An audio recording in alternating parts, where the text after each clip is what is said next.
Hey, good morning, everybody. How y'all doing? Little bit of a late start this morning. Sorry about that, y'all. Blame me.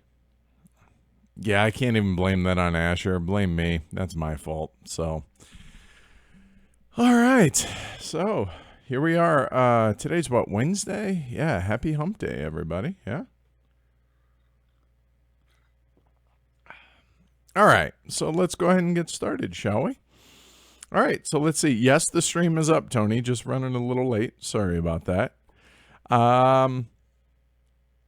So Emil says, I know you play war games. Any plans to teach and play some? Yup. Definitely post Essen. Well, everything is pretty much post Essen at this point, right? But yeah, they're definitely coming. Stuff like Sekigahara to start. We're trying to figure out a good way to do block war games live and to be able to get the camera angle so that you guys can see my blocks, but also to where you guys don't see the tripods and the cameras and all that stuff, because that matters to us. We want really high production value. We definitely demand that of ourselves. So that said, we think we have some ideas figured out, and we're going to test them out after Essen. And if so, then you're definitely going to start seeing some of those stuff like Triumph and Tragedy. And then obviously some other, maybe some solo stuff like D-Day at Omaha Beach, stuff like that. So yes, they are coming. The key here is getting past Essen right now, and once I'm full-time, then I'm going to have a lot more time to be able to do that. So hopefully that answers your question, Emil.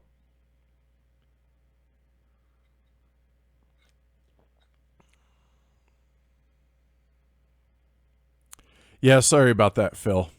Nothing we can do. Yeah. Let's see. Adam says, love the Le Havre run through. Thank you. We didn't expect that to be nearly as popular or as,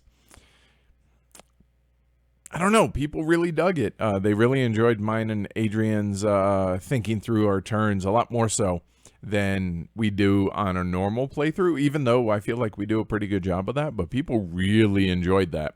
So I definitely think that's going to be more of the same. Maybe not necessarily with Adrian, although there will be some of that, but me and Amanda, maybe me and Tony, whatever, you get the idea. So yeah, definitely that was a lot of fun.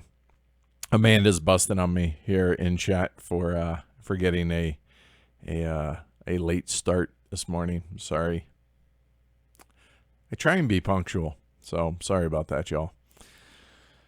All packed up for Essen? Nope, haven't even started. That all starts tomorrow after the mystery live stream of Amanda and I playing a 2-player game. Then we will start. And then she's off on Friday, and we don't actually leave for the airport until about 1:30, 2 in the afternoon. We're going to get up early, so we'll have everything all squared away. We do have our list made up and everything. Plus, we're still waiting on some things to arrive. Supposed to show up today. So, but yeah. Feel pretty confident about having everything and having room for everything and all that. So there's that.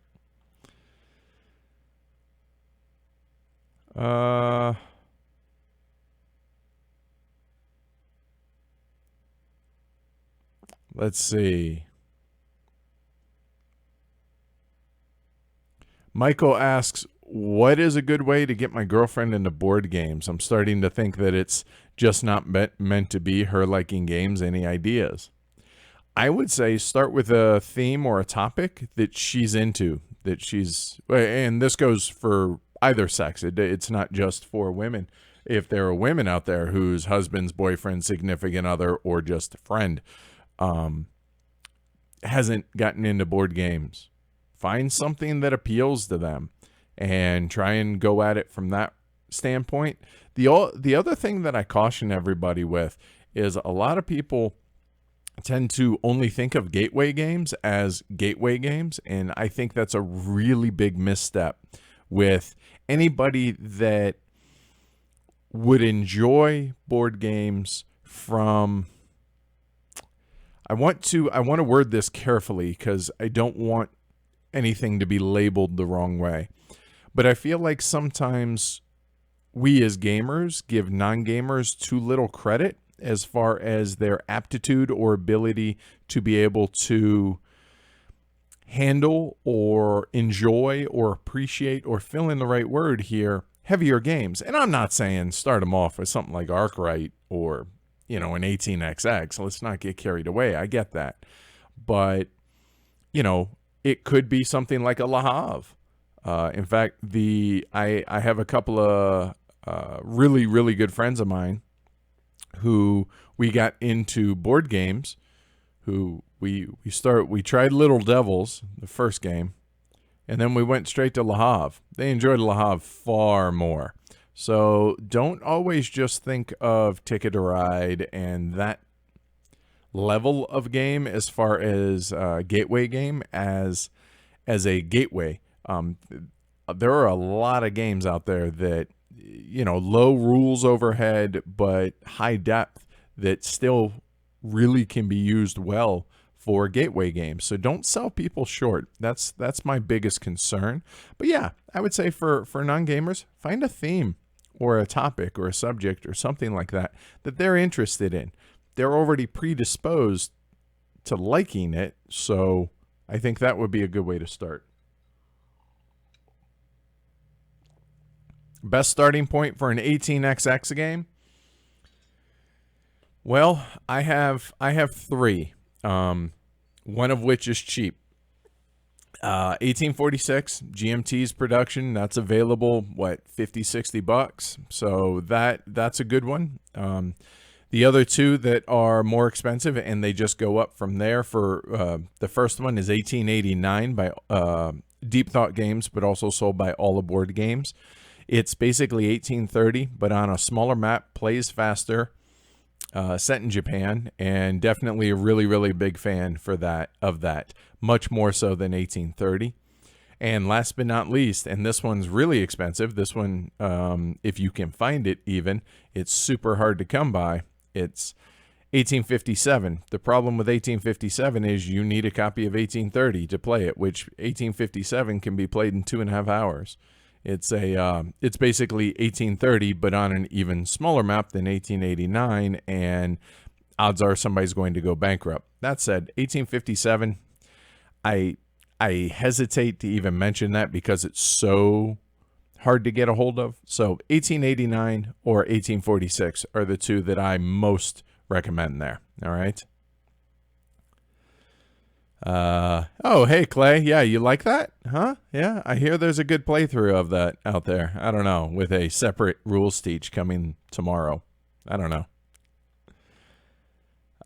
Michael says that Le Havre playthrough was wonderful. Nice 3-hour way to spend my day. Good. I'm very glad, and hopefully we made your Tuesday a little bit easier, Michael. Igor from Croatia. Hello, welcome. That's pretty cool that we have listeners/viewers in Croatia. I mean, I see the map. I see where people download the show, especially when it comes to the podcast. But yeah, it's still really, really cool. Speaking of the podcast, we hit a milestone recently. A week and a half ago, we hit 10,000 subscribers to the podcast, and now we're up over 11,000 in a week and a half. That's a pretty good jump. So thank you to all the podcast listeners out there. That's pretty cool. I realize, I mean, you look at somebody like a Mark Maron or Joe Rogan, whatever, and these guys have 6-7 million, if not more, subscribers. But considering our niche, I'll take my 11,145, I think it is. So thank you, everybody. I think that's really, really awesome. That's pretty cool.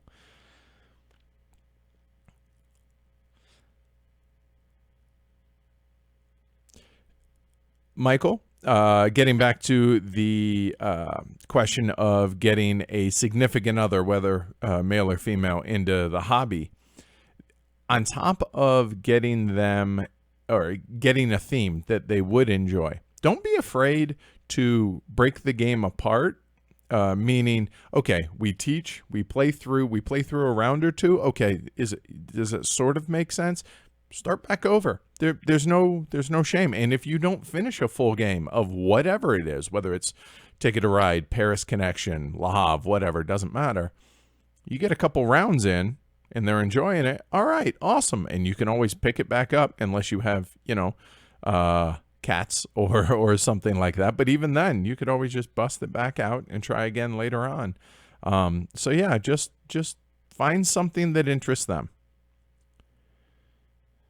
All right, and Robert's talking about Power Grid as a good gateway game. Sure, okay. CO2 on the radar. When it comes out, I played the original, but that was what, 3.5, maybe 4 years ago. Wasn't super keen on it back then. A lot has changed, obviously. We all grow as gamers, and our tastes change, and so on and so forth. So it's entirely possible that I enjoy CO2 a lot more than I did back then. So we'll have to see when it comes out.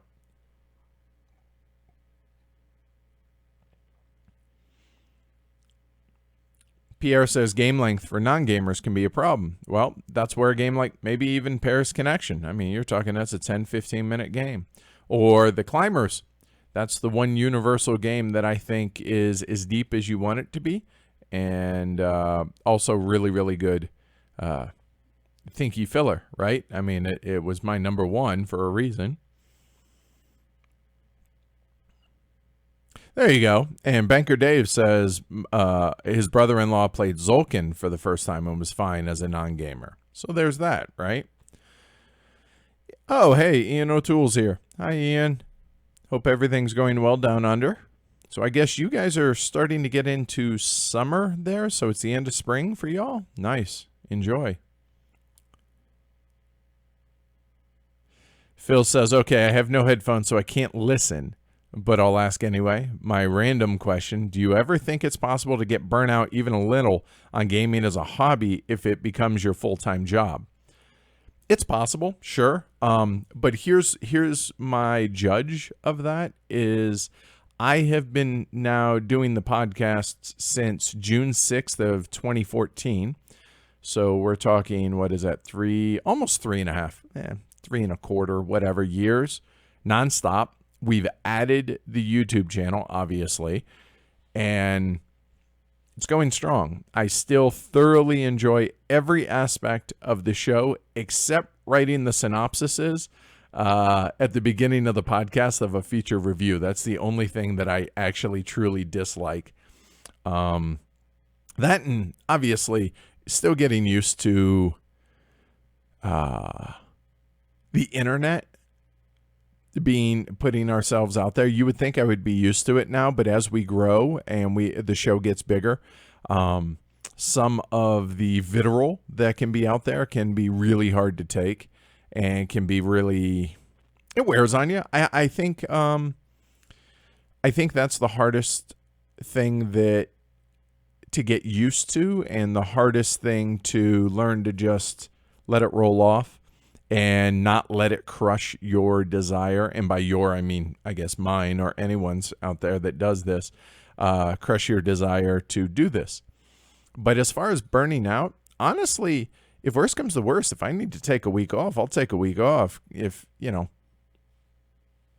I'm okay with that. So no, I really don't fear it because I tend to not know how to do anything halfway. I jump in with both feet. So therefore, the fact that this has still been going on for 3+ years, I'm really not too terribly concerned. Plus, I like to think of myself as being as professional as possible. And if it's my job, I will treat it as such. So yeah, not too terribly concerned about that. And he says, what was the last game you got burnt out on because you played it so much or soured on? I would have to say Panthalos is the one that jumps to mind. That just because we played it a lot in a short amount of time frame. Now, keep in mind, I know there are people out there that can play a game 12, 24, 36 times, boom, boom, boom, boom, boom, and be totally fine. There are people out there that play just dozens, if not hundreds of games of stuff like Through the Ages online or Race for the Galaxy or anything else, and they have no problem getting burnt out. I'm not like that. I very much need the variety. Now, the idea of a game of the month to where we play the same game on a Monday every Monday in November, for example. That actually works really well for me to where get, a solid 4 or 5 plays of it in a month, but not to where I'm getting 4 or 5 plays of it in a week, because then I tend to be a little bit more, I think I can move away from that game for a little bit type thing.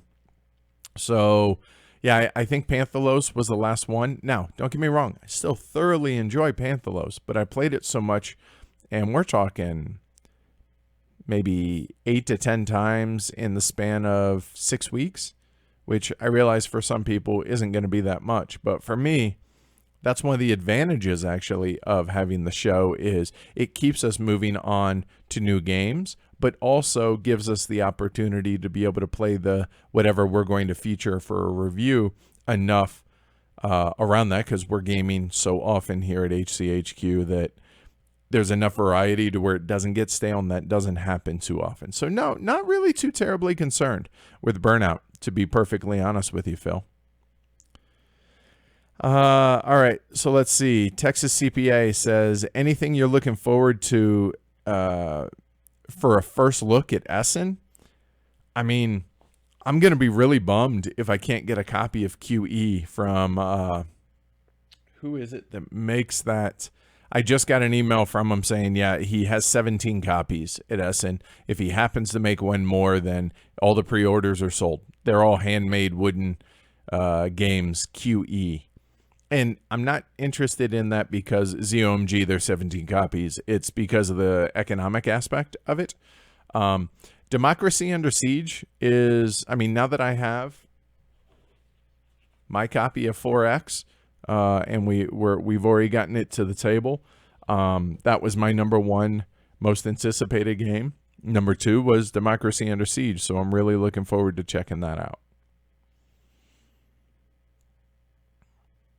Tony asks, are you totally opposed to dice games or just X the dice game? I would like to surprise you with a medium weight dice game that is pop and send it to you to do a playthrough. No, I'm not opposed to dice games. There's a number of games that we play that have dice in them. The thing that I personally don't think the world needs a single one more of is whatever it is, the dice game. So Castles of Burgundy, the dice game. I understand publishers and designers are trying to make money. I get that. And I'm not begrudging them in the least. Make what you want to make. But as far as me, the consumer side of things, as well as the media side of things, if I never see another Castles of Burgundy, the dice game, or, Umpty Ump, the dice game, or Umpty Ump, the card game, I think the hobby would be better off because of it. Whatever. I just do not care the tiniest little bit about those games. And I have zero interest in checking out those games. I would much rather play Castles of Burgundy. So that's me. As far as doing a playthrough, email us. We can talk. So, we'll see.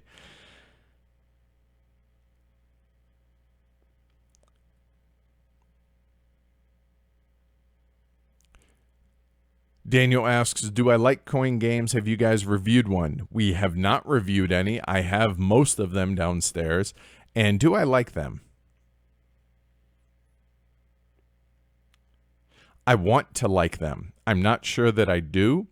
Partially, I wonder if that's due to not having enough of the games under my belt to get a good enough feel for the games and whether or not I enjoy them or not.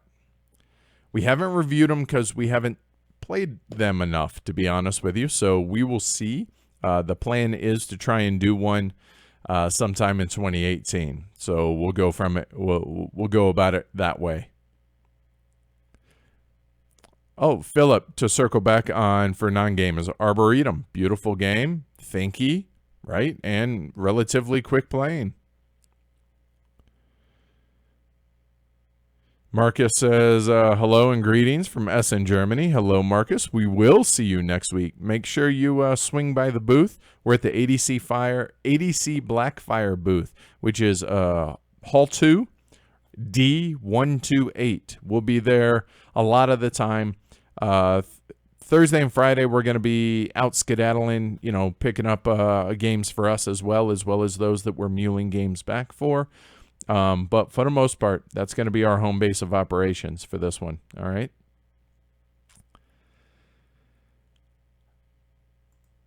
Michael, what game are you most looking forward to at Essen? If it's on the podcast or another video, direct me. Yep, listen to the Essen preview show. That's the best thing. I think it was episode, oh boy, 87, maybe 86. It wasn't long ago. The one we did with the fellas over on Punching Cardboard. So go listen to that. It's a long one, no doubt, but hopefully it's enjoyable. And it's all timestamped, so you can check that out. All right. Hey, Mo, how you doing? He says, love your shirt, bro, but will there be a new shirt design for BGG Con? There wasn't a plan for it. However, Ian's here, so I can ask him. He is busy with other projects, but he is making a patron-only design for our T-shirt, for a heavy cardboard patron T-shirt. So whenever he has that finished, then we will print it. And if it's ready in time for BGGCon, then the answer will be yes for all our patrons, as well as these, the one I'm wearing, which is the mint one. We have 4 colors. We have blue, brick, mint, and orange, and we're bringing all of them, 160 of them, to Essen, so that'll be cool.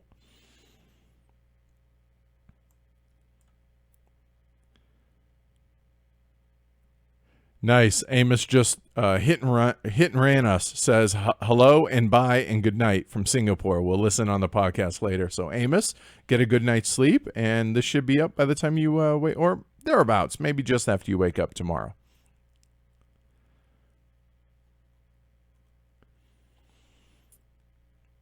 Let's see. Pishva asks, I already own and enjoy PAX Premier and PAX Renaissance. Should I be hunting down PAX Renaissance, PAX Porfiriana, or is it a step backwards? What do you mean by a step backwards? I enjoy all 3 of the PAX games. They all feel different. They all definitely play different. PAX Porfiriana is the easiest, I feel like, of the 3 to get into, or at least from the rule book, or learning them cold. I felt like PAX Porfiriana was the easiest, but they're all different, and I enjoy them all. So that's a hard one. It all depends on what you mean by a step backwards.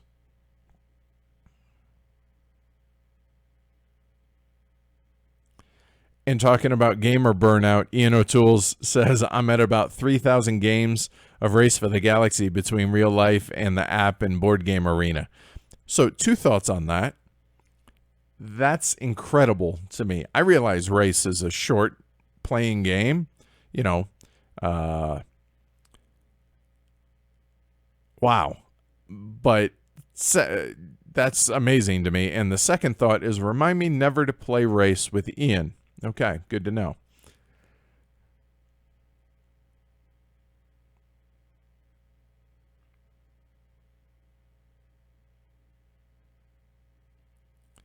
So let's see. Michael says, I think it's harder to get burnout on the games that Edward plays, in that they're so complex, that there's so much strategy and so much variation, where other games don't have that tend to be lighter. I think that's a fair point. I think that's a really good way to think about it, and maybe that does play a big part into that.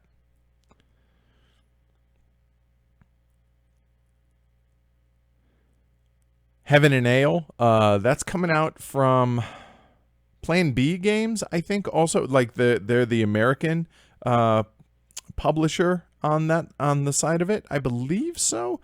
I'm looking forward to getting a copy of that as well.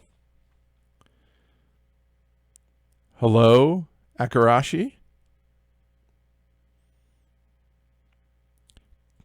Hello, Kabuki Kid says, any interest in any 4X games? You betcha. I'm a big fan of 4X games. And as an example, one game that I'm chomping at the bit to get to the table, Space 4. Now I'm butchering the name. I'm drawing a total blank. From GMT in space.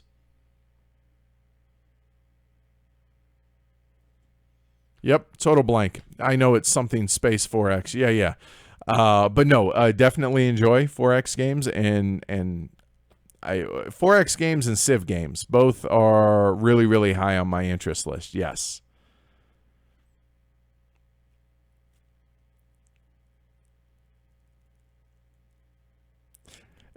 Mur is making a joke here. Says, so I'm guessing if Splatter came out with Food Chain Magnate, the dice game, we're not going to see a review of it. Dang. Yeah, no.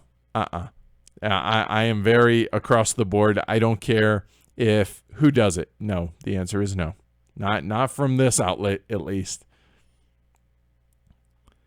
Oh, Kat has her first coin game booked for BGG Con. Enjoy it, Kat.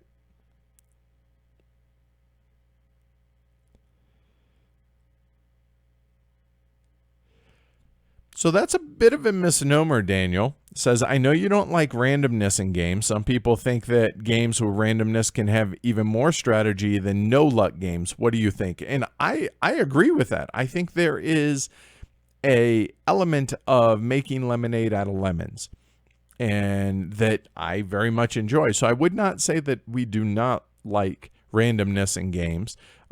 It all is relative to the length of the game a lot of times. That if I'm playing a game that's going to go 2, 3, 4 hours, I want a diminished amount of randomness in that game, but there doesn't have to be zero randomness or zero luck in the game. I'm okay with some. It's all dependent on the length of the game. A 15, 20-minute filler, you know, we're throwing dice or we're drawing things out of a bag and just whatever. I'm fine with that. I'm totally fine with that. So yeah, I think length absolutely plays a big part in that.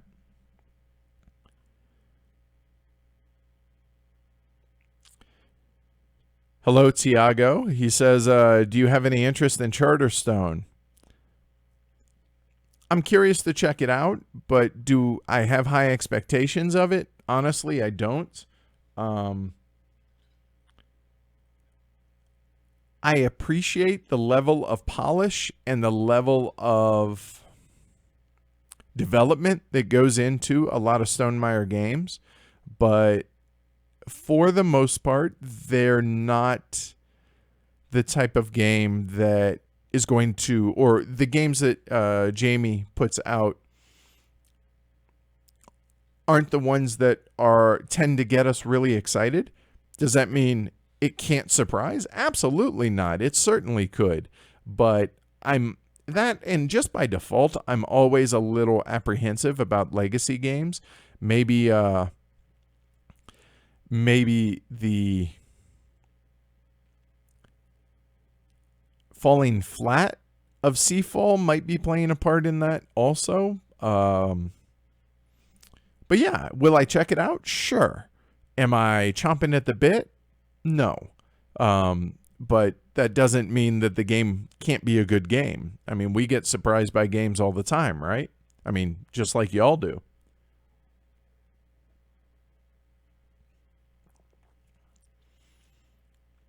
Have I heard of Secret Weapons of the Third Reich? Yup. It's by the same designer as Democracy Under Siege.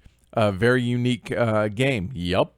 Another one that I am looking forward to picking up at Essen. So yeah, both of those. Although Democracy Under Siege is the higher on the interest list. I mean, you guys know this, that I'm big on unique or just both unique and daring themes, and I think that one very much is, so I'm very curious to check that out, to where players are, I think, semi-cooperatively working as scientists to develop weapons for the Third Reich, which that's dark and kind of risky, I think, to try something like that. So on that note, allow me a tangent for a minute. Anybody that's listened to the show for any length of time knows that I am a really, really big fan of Dan Carlin. If you haven't listened to Dan Carlin's Hardcore History and you are a fan of history, go download, after we're done here, go download an episode of Hardcore History. So Dan, his episodes range from 3 hours to 6 hours, and they only come out a few times a year because there's so much,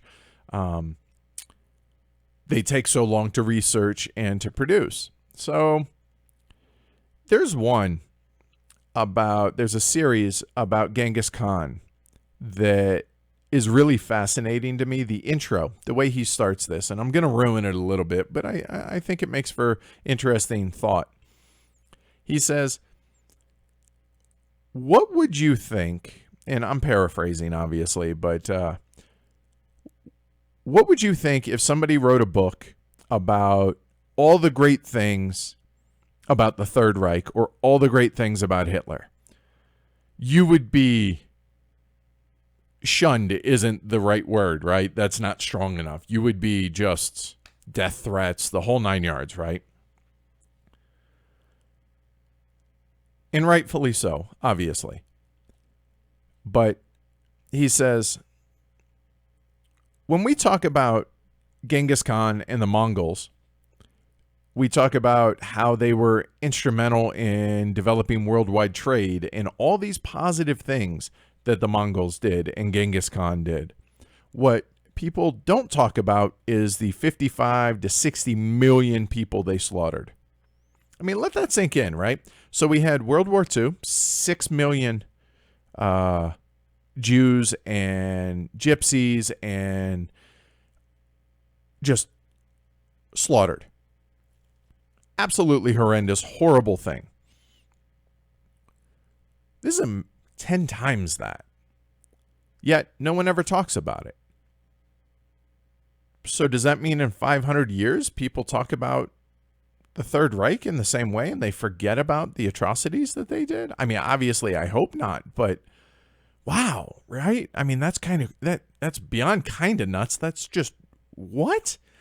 And I forget who said it, that, what is it? One death is a tragedy, and 1 million deaths is a statistic. So maybe there's some of that in play. I don't know. I mean, I realize I'm going way off on tangent here, but getting back to board games on this, I think it's really risky to try and put out a game like Secrets of the Third Reich. I mean, here we are, 70 years after the fact? Which isn't a long time. I mean, a couple generations. Yeah, I don't know. I'm curious to check it out. And I've intentionally not read any reviews or anything else on it because I want to go into it just completely.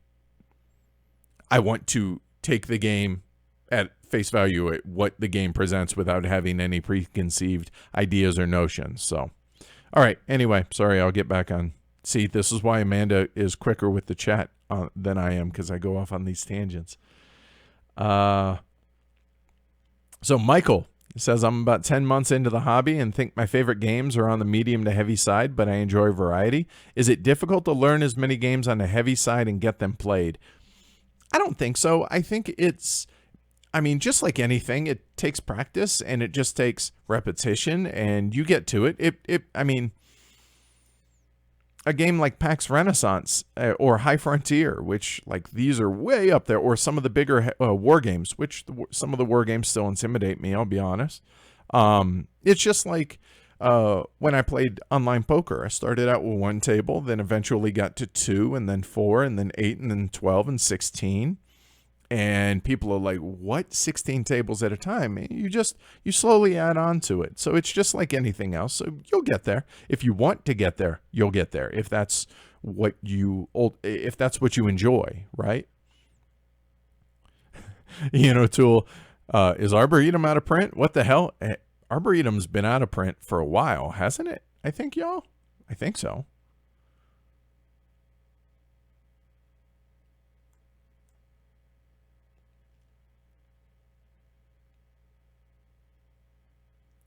Kat's asking for more red shirts. What about the brick ones, Kat? I really like those. I think those look a lot better than the red ones. What do you think? I feel like you're biased also.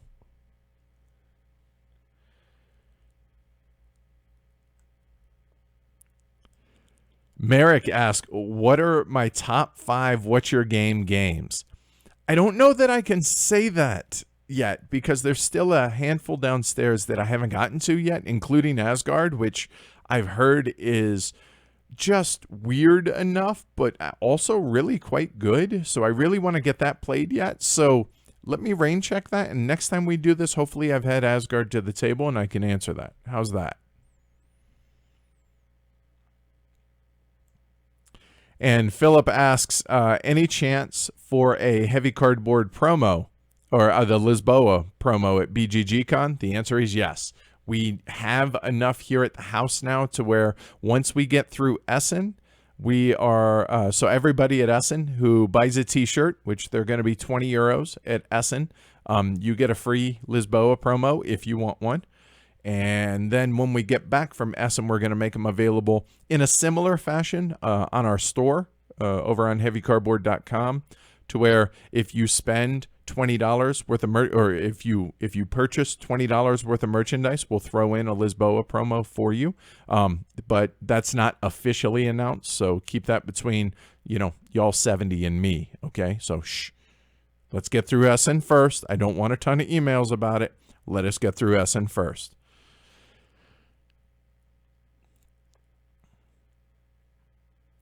Paul says, I've been looking at the PAX series from Sierra Madre Games, particularly PAX Renaissance, and I enjoy the teach and playthrough video. Would you say it works with 2 as well as with more players? Absolutely.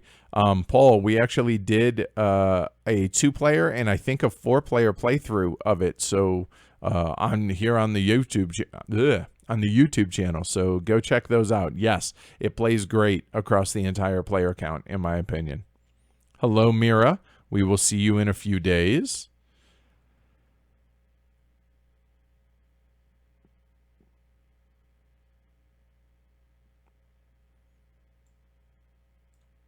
There are multiple people here in chat that are saying 3,000 games, a race for the galaxy on Board Game Arena. Wow. I can't even fathom that. That's amazing to me. Space Empire 4X. Thank you, Amanda. Hey, that was it. Akarashi asks, Edward, do you have the desire to become an expert in certain games like Dominant Species for you? Does it make you or your game group sad to know that you're playing a heavy game far from the skill ceiling? Absolutely. The answer is no on both of those. I don't ever plan, even through the ages, and even with Dominant Species, I feel like I'm pretty good at Dominant Species, but would I consider myself an expert? Maybe. I sort of, I guess, maybe. But do I have any desire to become an expert in any game? Nah, I enjoy the exploration, and I don't necessarily want to ever study a game to that level to where I can definitively say, yes, I am one of the best players in the world. I mean, outside of, winning a tournament at WBC, the World Board Game Championships, I don't know that you can say that you are the best in the world, even with that. But no, I have no desire to delve that deep into a single game to become a bona fide expert in that game. I would burn out likely before that ever happened. And I'm okay with that. And Michael says, in addition to my content, new listener, enjoy the content you guys put out. Well, welcome, Michael, and thank you. We appreciate that. That's awesome to hear. Definitely never gets old, I assure you. Both positive reinforcement as well as solid corrective criticism is always welcome, because if you're not trying to improve, then maybe you should stop doing it. And I assure you, we are very much trying to improve. Hell, the lighting in here alone could get better. And thankfully, we have a patron that's going to help us with that, which I'm really, really excited about after Essen.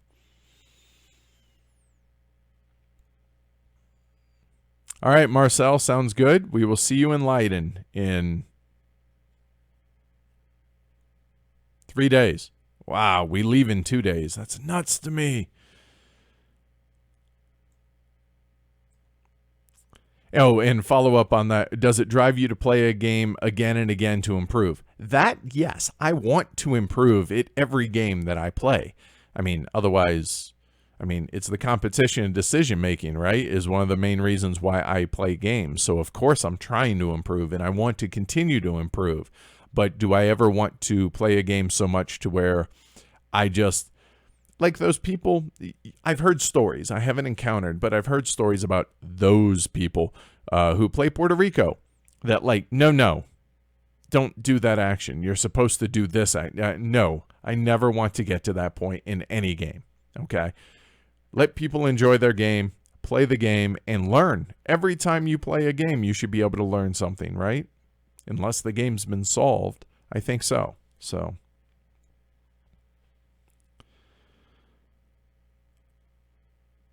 Puerto Ricos, I guess there's Portos Ricos? Porto, there we go. Did you hear anything about Brazil? If yes, will you do a playthrough like Lisboa? First question, have I heard anything about Brazil? Nope, not yet. Good news, I'll be hanging out with the fellas and lady, Veronica, at Essen, and I'm sure I will get the lowdown there. And number 2, will we do a playthrough? Yep, plan on it. Philip's asking what a coin game is. Assuming you're not trolling me, Philip. Coin games are counterinsurgency games. They tend to be 4-player or with bots that you can play with less than 4 players. That it's 4 factions competing for various control victory points, but which can be gained in a number of ways. They're war game, very abstracted war games, I think is a good way to put it. What do I think about John Company, the new one from Sierra Madre Games? Hans asks. Well, when I played the prototype of John Company, the game didn't even have a board, and I'm sure if you're asking about it, you've probably seen some pictures that the game now very much has a board in it, so I can't speak to it. It looks interesting. I've heard it's very heavy on negotiation. So if you don't have a group that's going to be good on negotiation, it's probably not going to be a good fit for you and your group. But other than that, I don't have a copy yet. I haven't been a playtester or anything like that, so to be determined. I will let you know down the road. But yeah, definitely looking forward to checking that out. Andrew asks, any chance we get a Root playthrough? Talk to Leader Games and Cole. If that's something that you guys would want, have them reach out to us. We would love to work with them. I think that's, I know Root has a big buzz around it, especially within certain circles of the hobby. Cole Worley's first game with Leader Games. So have them reach out to us. That'd be cool. Alexander says, making lemonade without lemons, though, is more tactics than strategy. I feel like the more randomness and the amount of luck that is in a game, or especially randomness, because those are two different things. But the more randomness a game has, the more tactical it becomes. So making lemonade out of lemons makes a lot of sense with games that have more randomness in it, at least to me.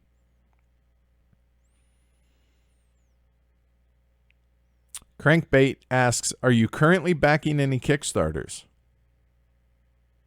I don't think so. I think I'm still waiting on some stuff to deliver, but I don't think I'm actively backing anything. I'll be honest. I've really moved away a lot from Kickstarters. Clans of Caledonia was the last one off the top of my head that I was really excited about, but still didn't. Feudum, I did not. Yeah. I have learned that there are exceptions. There's always exceptions.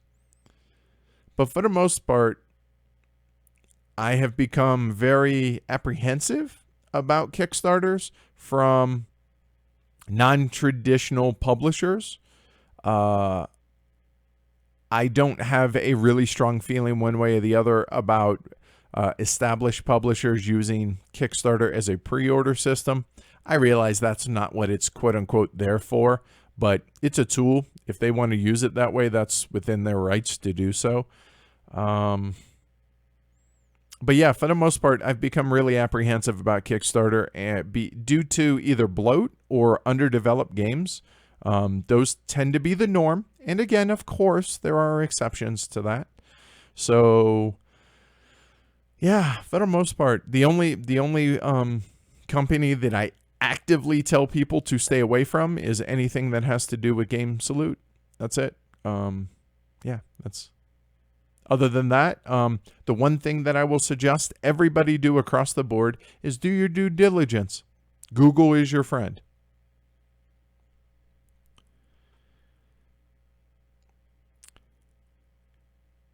Is it Jan Kogo? It says, hello there. So, hi, Jan or Jan, I'm not sure.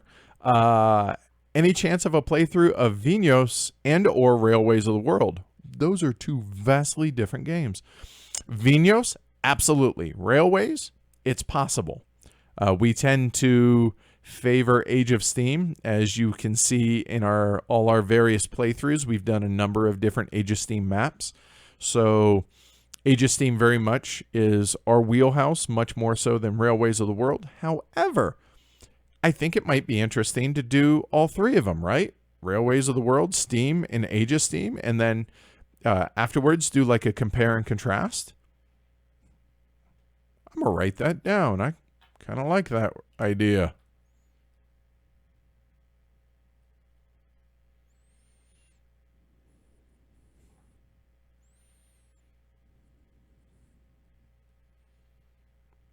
All right. I like that. So thanks for the idea.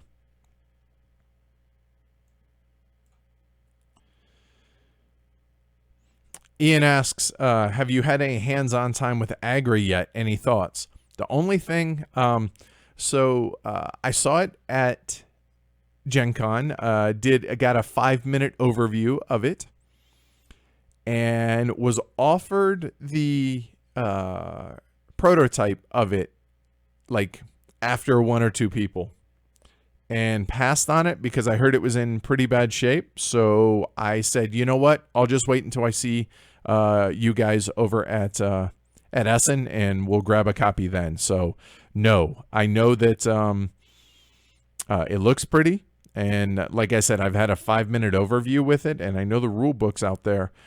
We'll see. It was on my list of anticipation, games that I very much want to check out, and we're definitely getting a copy. But anything more than that, I hesitate to say any more than that because it would be pure speculation.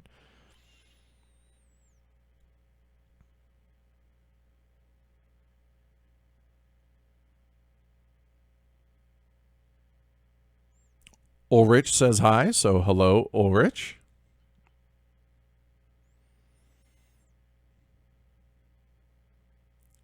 Merrick asks, at what stakes did I play Hold'em? When I assume you're talking about when I used to play poker for a living. When I played online, I was anywhere between 12 and 16 tabling, 200 NL, 6 max, which that means I was playing $1, $2 blinds, so 200 was the max buy-in, and 6 max, meaning at a maximum of 6 players per table, and was playing anywhere between 12 and 16 tables of that at a time. So at any given time, I would have $2,400, $3,600 in play. Yeah, and then when I would go and play live, I played 5-10 with the occasional shot at 10-20, no limit. But mostly 5-10 was kind of where I lived for when I played live. Rob says, good day, everyone. Just home from work. Glad to catch up. So hello, Rob. Thank you. Nice of you to join us.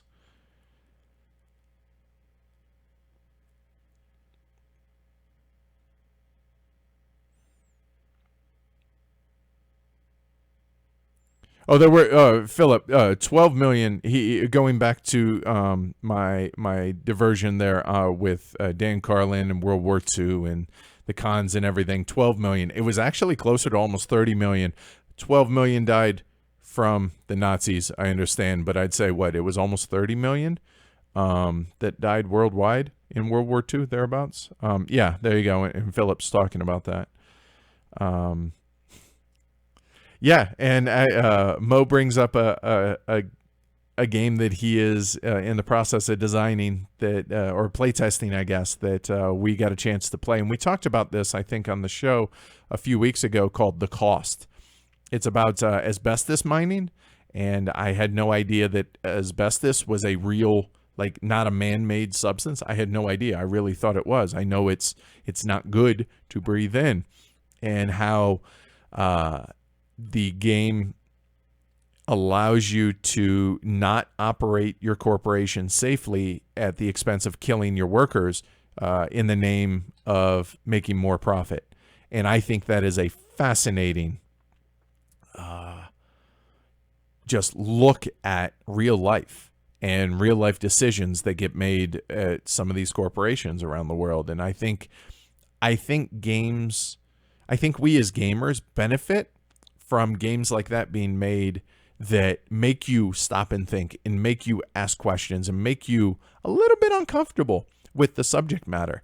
And I think that's good. I think that's healthy. And I think that's, I seek that out. I enjoy that because I want to be stimulated intellectually as well as just brain burny like we are in, most games, right?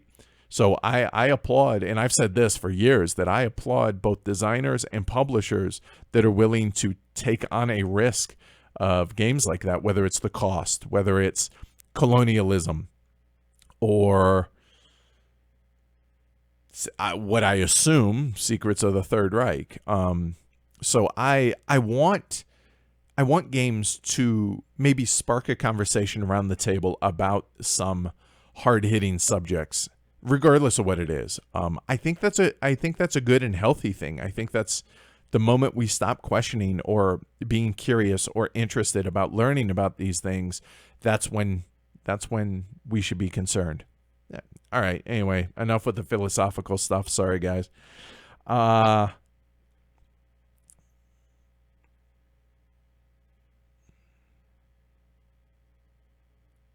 Marlon, it's democracy under siege, but yeah, he says it's one interesting looking game. For Dados is only hard to get in contact with. Oh, I know. I'm waiting on a response from an email from 13 months ago, and I just sent another one this week, so we'll see. If not, maybe I can talk to them while there.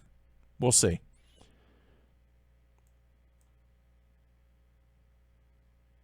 Oh boy, am I behind. Sorry, guys.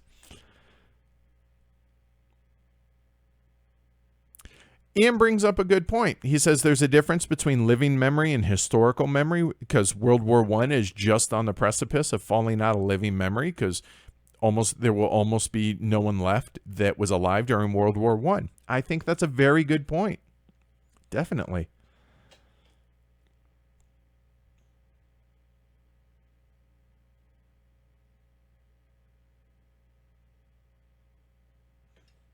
There's a good discussion going on about Magic the Gathering and randomness and how that can be a strategy in chat here. Oh, sorry, Kat. Okay, we'll work on the red ones, okay?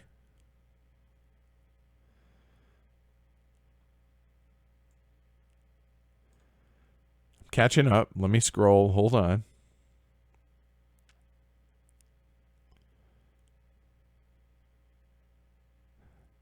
I appreciate that, Banker Dave. He says, I hope you have a germ-free trip to Essen and both you and Amanda come back healthy. You and me both. After the month I had following Gen Con. Yeah, you and me both. I appreciate that, Dave.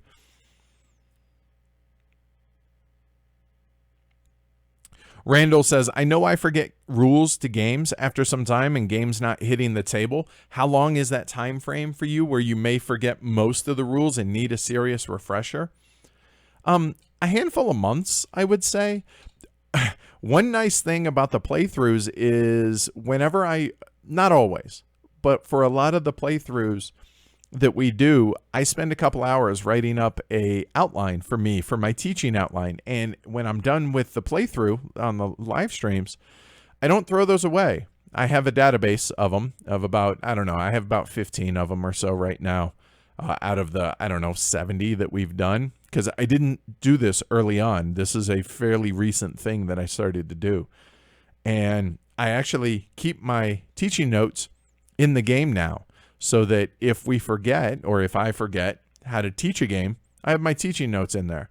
And one perk for all our patrons at the $10 and up level is I'm making those available to everybody, all our patrons at that level. So people were asking for it, so I was like, okay, sure, here. And we thought that would be a fair level to do so. So yeah, so it takes me a few months to really forget it, and it might just need a quick refresher. But if it goes more than 6-8 months, yeah, I need to basically spend some time with the game before a game day to make sure I'm ready to teach it. And I'm talking not on camera, I'm talking just to our group and everything.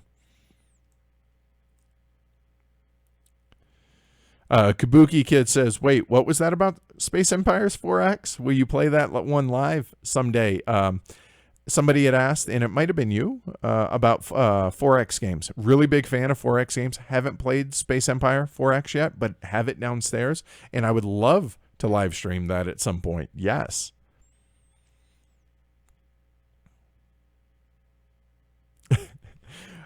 So Rob, being Rob, and I love you for it. Thank you, Rob. So the third auction for us to mule back games for anybody around the world that wants us to, basically us being personal shoppers for you at Essen. So far, Michael H. and Trent H. are the first two winners of the first two auctions. The third one is currently live, and it's a reverse Dutch auction, meaning first one to bid. The price has been dropping, and the current price is $275. So for $275, we will pick up 7 or 8 games off your wish list for you, buy them and ship them to you. You got to pay for the cost of the games and the shipping, but we will ship them to you. Whether if it's cheaper from Essen, we'll mail them from there. If it's cheaper from the States, we will mule them back here and then mail them to you there. So basically, you're paying for our luggage space and our time. So if that's something that interests you, it's in Slack, or I'm sorry, it's in the chat. You can see the link there. Philip asks, are we going to have a heavy cardboard meetup at BGG-Con? Absolutely, there will be. It's Thursday night at, I think, 7 or 7:30. I'm not positive off the top of my head because I'm on, focus on Essen mode. But yes, Thursday night. And then open gaming from 8 o'clock till midnight upstairs on the 13th floor. We have 3 rooms set aside for us up there. Ulrich asks, are you taking any pocket-sized games on the flight to pass the hours? I assume you're talking about the flight to Essen. Our flight leaves here about 4 o'clock in the afternoon and arrives in Munich in the morning. Then we have a 5-hour layover. Then we actually arrive in Amsterdam about 4 in the afternoon. So we're looking at about a 16-hour flight or travel time. And I think we'll probably take a game like Hue, maybe, some of the little Paco games, and our laptop to finish prep for everything that we need to do at Essen. We're going to do some of that prep on the plane. So not a ton of gaming. We'll have our iPads to watch movies or whatever, as well as a laptop. So a lot of prep work will go on during that. Ian, I just hope you are making a plan, and everybody, not just Ian, obviously. I certainly hope everybody is planning on coming to the Heavy Cardboard Meetup Friday night at 2000 at Fitzpatrick's. Same place as last year, same time.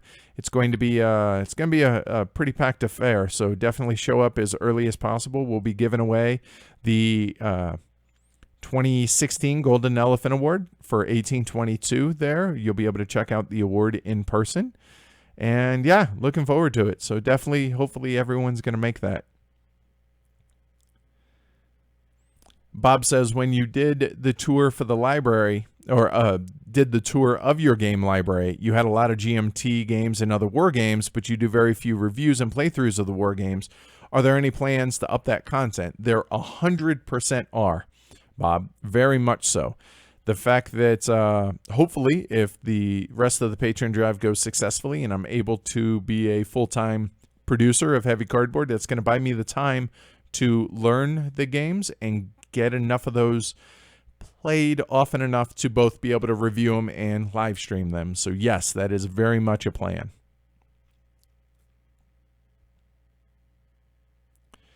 Scott says he just ordered mini rails. Can't wait to get it to the table. What's the best player count for mini rails?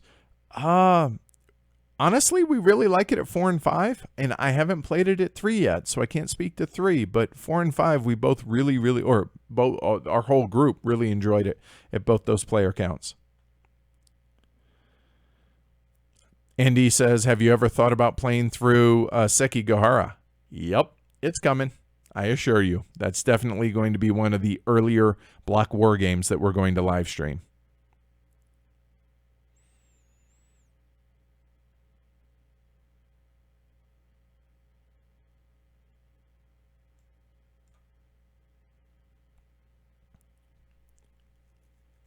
Matt asks, how often do you guys do or will do the Heavy Cardboard After Dark or the Glory to Rome sessions? So for those that don't know what those are going to be, we haven't started them yet, but they're going to be after we get back from Essen. Basically a little bit less, they're more not safe for work type live streams for games, like maybe a 2-player Le Havre or Neue Heimat, or basically the Glory to Rome board that's up here. Right, hold on, right there. That is our way of saying to, you know what? I did not appreciate that move, and I do not appreciate you at this moment, but in a very nice, PC, family-friendly way. The Glory to Rome live streams, we will not use the Glory to Rome board, and we will just call it like we see it. So the plan is to try and do those once a month or so. Those are only going to be available to patrons, and they are not going to be open to the general public just because it's probably better that way. So, yeah, there you go. Has anyone asked about Merlin yet? Letters of Verex asks. Curious about that one. I saw it at Gen Con. It looked fine. It's Stefan Feld. I know there's quite the kerfuffle going on about the Kickstarter around that. Apparently, you know what? I don't want to even speculate because I haven't done my homework on it. I just heard that there is some difference of agreement or difference of opinion about whether or not what's going on is good or not, or fill in the right word. But the game itself, we'll try it. Is it high on my anticipation list? Nope, but we'll try it.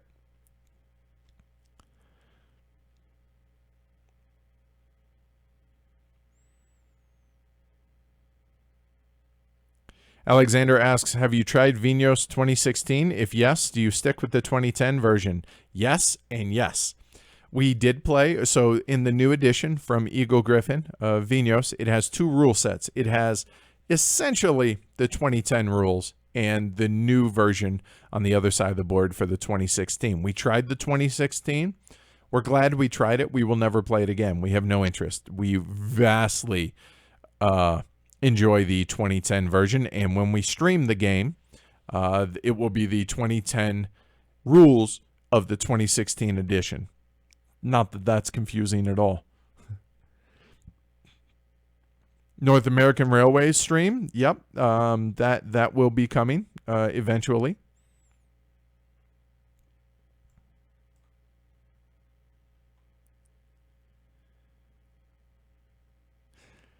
Mira, so we're having the Dutch Heavy Cardboard Game Day is happening in Leiden while we're there on Sunday.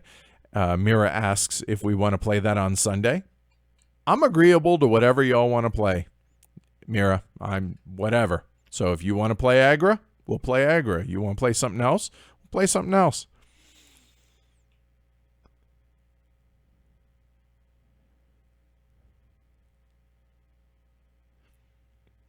Appreciate that, Jan.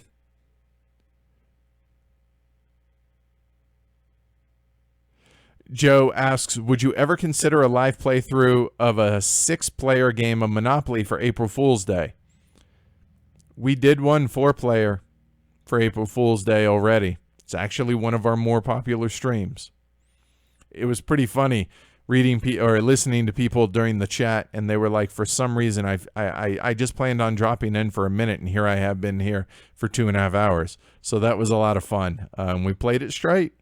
But I'm retiring as the all-time heavy cardboard Monopoly champion. I will never play it again. I'm all set.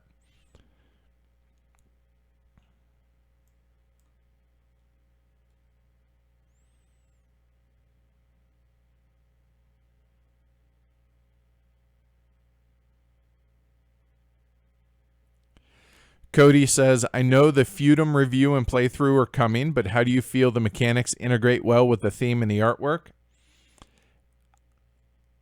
Because it's going to be coming soon after Essen, I'm just going to reserve any comments for the playthrough and the review, Cody. So I know this is an Ask the Elephant, so I apologize about that, but just be patient. It's a few weeks away. We'll get it. I promise, okay?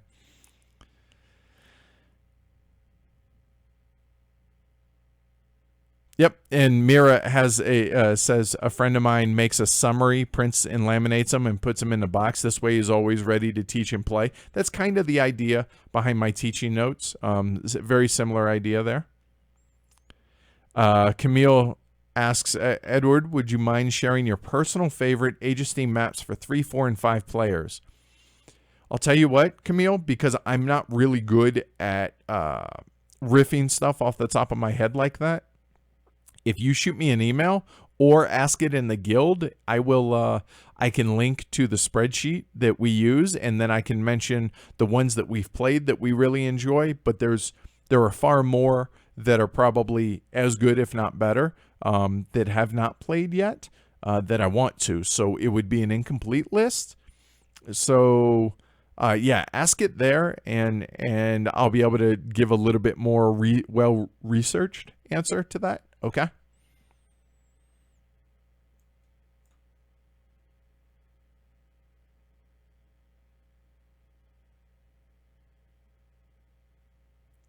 Yeah, Mira says, I got to remember that the meetup at Fitzpatrick's is at 8 o'clock, not 7 o'clock. So that's 100% on me. I totally forgot that the hall, the Mesa, is open until 7 o'clock at night instead of 6. For some reason, I'm just used to most cons shutting down at 6, and then you go and we could have a meetup at 7. The hall doesn't close till 7. We're going to be there till 7, so the meetup can't start until 8. So that's 100% on me. Sorry about that, y'all. So basically, you can hang out at the Mesa until it closes, then mosey on over to Fitzpatrick's. Have dinner, have a drink, and we'll have fun. Have I seen the Tasty Minstrel Games Kickstarter downfall? I glanced at it, but I'll be honest, anything that's happened in the last 2 weeks, I've been pretty out of the loop between dealing with the Reddit stuff and then getting ready for Essen. I haven't had time for anything else, so I've been a bit out of the loop for the last, call it 10 days. So I have not really seen anything much on the Kickstarter.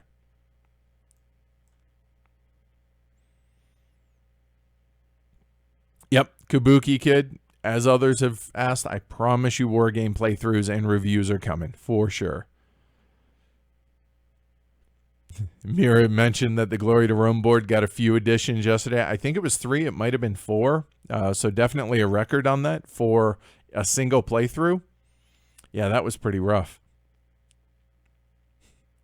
You know, to ask, how impossible is it to get a copy of Irish Gauge, mostly because I'm Irish? Irish Gauge is still to this day my all-time favorite Winsome game, but unless it gets picked up, it's near impossible to get a copy of, unfortunately. I don't even have a copy of it.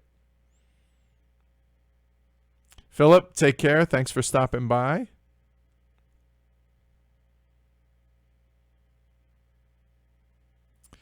Brian asks, can you give us an idea of what the future of heavy cardboard will look like if the employment milestone isn't reached? I'm assuming some level of scaling back, but I was curious. Hopefully I'm not jinxing things. No, it's bad luck to be superstitious, right?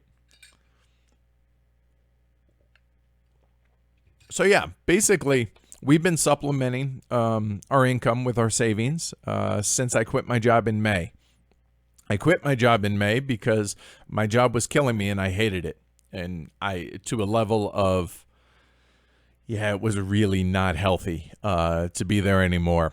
And Amanda and I had many long discussions about it, and we decided, you know what? I should find out whether or not this is even something that I wanted to pursue. And by this, I mean being a full-time producer of heavy cardboard. Come to find out, I like it a lot, and I feel like I'm pretty good at it. But fact is, we have to be able to pay the bills. And if heavy cardboard is going to, if I'm going to be a full-time producer of heavy cardboard, it's got to be able to make as much money to be able to support us as I was making. So I think we were, at last look, I'm guessing on the numbers, I want to say it was about $3,500 and change a month, which is amazing and fantastic. But the fact is, we have to get to, I think it's $4,155. We did the math based on insurance, taxes, retirement, and all that other stuff that you normally have when you have a regular 9-to-5 job. So what happens if we don't get the extra $600-700 a month? Heavy cardboard absolutely will be scaled back. It's that simple. Just because I will be working at least part-time, doing something other than heavy cardboard that will get us income to supplement heavy cardboard, the income that we're getting from this. And so, I'll be honest, we haven't exactly figured out how much scaling back will need to be done. But obviously, there's going to be considerably less this time of day because I'm going to be working some during this time of day at a job that would be supplemental, a part-time gig at least. So there would be some level of it, and it would affect both the live streams as well as the podcast. Now, the weekly podcast would still happen as has mostly always happened. There will be less supplemental content that comes out, as well as fewer live streams that come out, which I realize the more content that we create, the broader the base, the more people and the more value that people see in supporting the show. So it's kind of a double-edged sword. Like, okay, you need to make enough content for people to feel like they're getting value and want to support it, but can't if we're not paying the bills. That makes sense. So how much? I don't know yet. We haven't crossed that bridge. And to be honest with you, we still have 16 and a half days of the patron drive left. So we'll see how it plays out. We'll see how it goes. We'll cross that bridge if and when we need to get there, and maybe we won't need to get there, and this whole little couple minute thing is it's all a cow's opinion. It's moo. So we'll see. I don't know.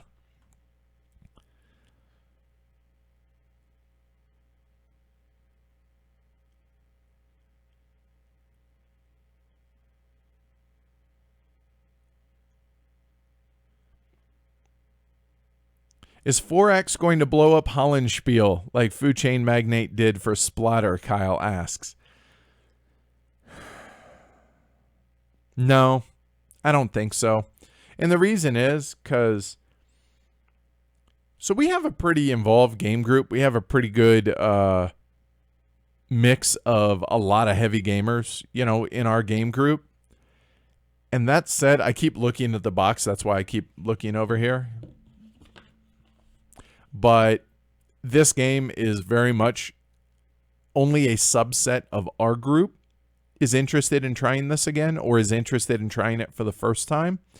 So I fear that some folks are going to buy the game because of the amazing write-up they have on the back of the box that is incredibly witty, incredibly smart, and incredibly just funny. But the game itself is going to be it's going to be a niche audience. It's going to be exactly the audience that the game says it's going to be for. So I think there's going to be a number, and I'm sure that Tom and Mary are prepared for this, that there's going to be some kind of, this game is horrible, because the people that aren't going to be into it are not going to be into it at all, because it's very obtuse and very opaque. And I mean these as compliments. I really enjoyed my first play of it, but of course I did. But yeah, I think that initial bump, and I think whenever we do a playthrough, I imagine there's going to be another bump from that. But I assure you, nobody else is going to touch this game. And I don't think this is, because if you look at what happened with Food Chain, I know a lot of people harp about the graphic design or the art, or, oh, they hate it, it looks like a prototype, whatever. And they expect it to be one game and it's another.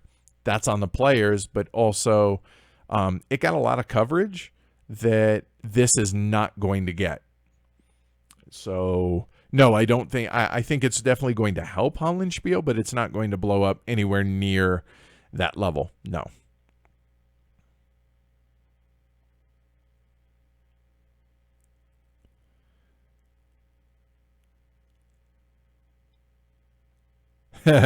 Camille says EU patrons must unite then so that we get EU friendly stream times. That's funny. And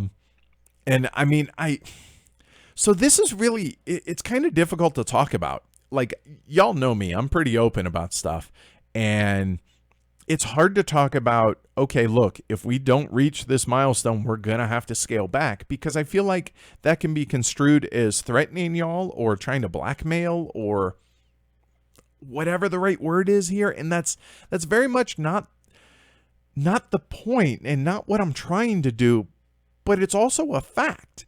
It's just like, look, we can't afford to do this if we don't get enough money to do this to be able to continue to produce the quantity of content. The quality is still going to be there, but the quantity of the content is going to have to be scaled back, because I'm going to have to be able to make money in other ways.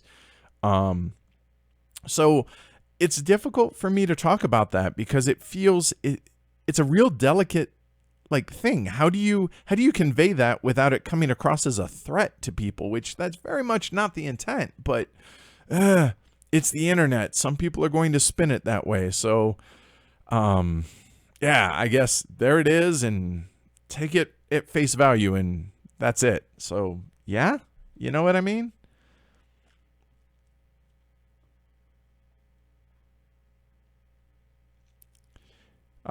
Mira says, I really hope Hollandspiel will get some EU distributors, or that their games will be picked up. I think their games definitely have potential in the EU. I agree. We're doing our part. I have, 19 or 22 different Hollandspiel games sitting on our dining room table in a box that arrived yesterday for the games that we're muling over for patrons.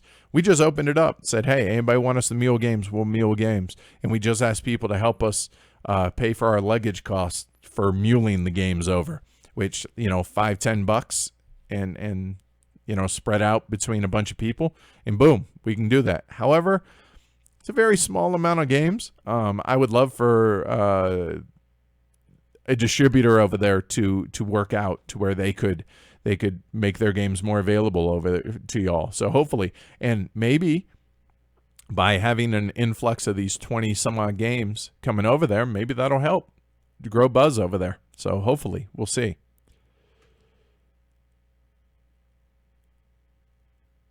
And Banker Dave says, I'm up for more for morning streams, so Banker Dave can be a part of them. So we appreciate that. Thank you, Dave.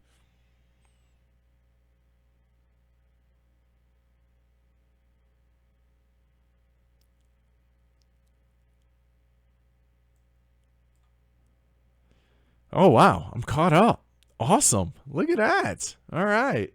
So now I can actually go through the questions that patrons asked here. So just a heads up, this ends when the doorbell rings, because then Comcast, that's what the second line up here is for. Comcast is sending somebody out to try and figure out what's wrong with them, with their, why we lose it on occasion. So we'll see what happens on that. Okay.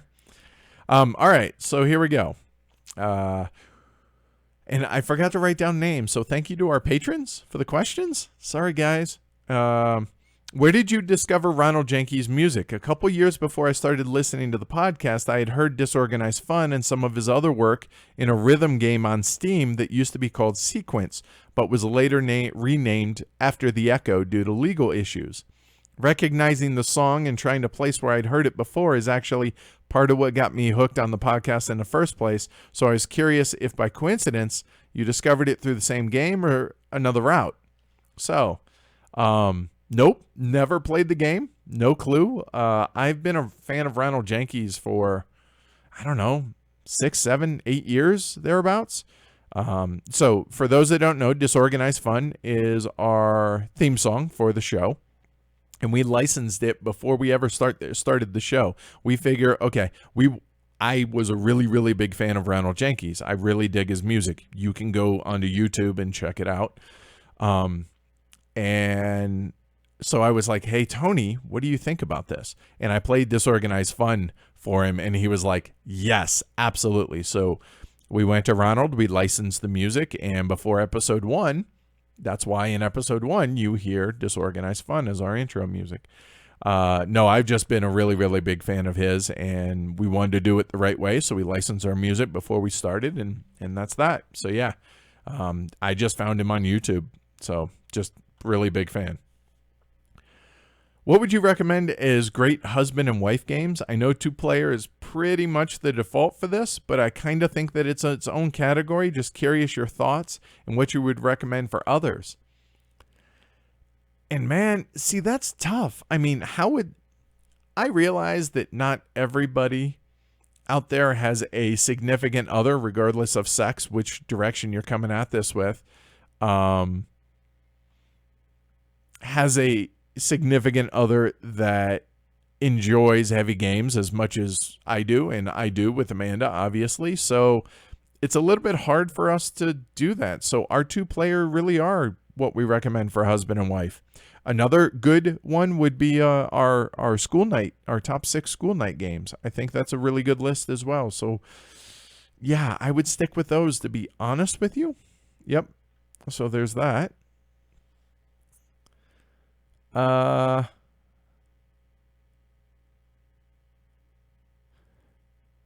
Ronald asks, is Daniel Negreanu my favorite poker pro player? No, he is not. No issue. I don't have a favorite quote unquote celebrity poker player. I think Durr is pretty impressive, at least in his skills.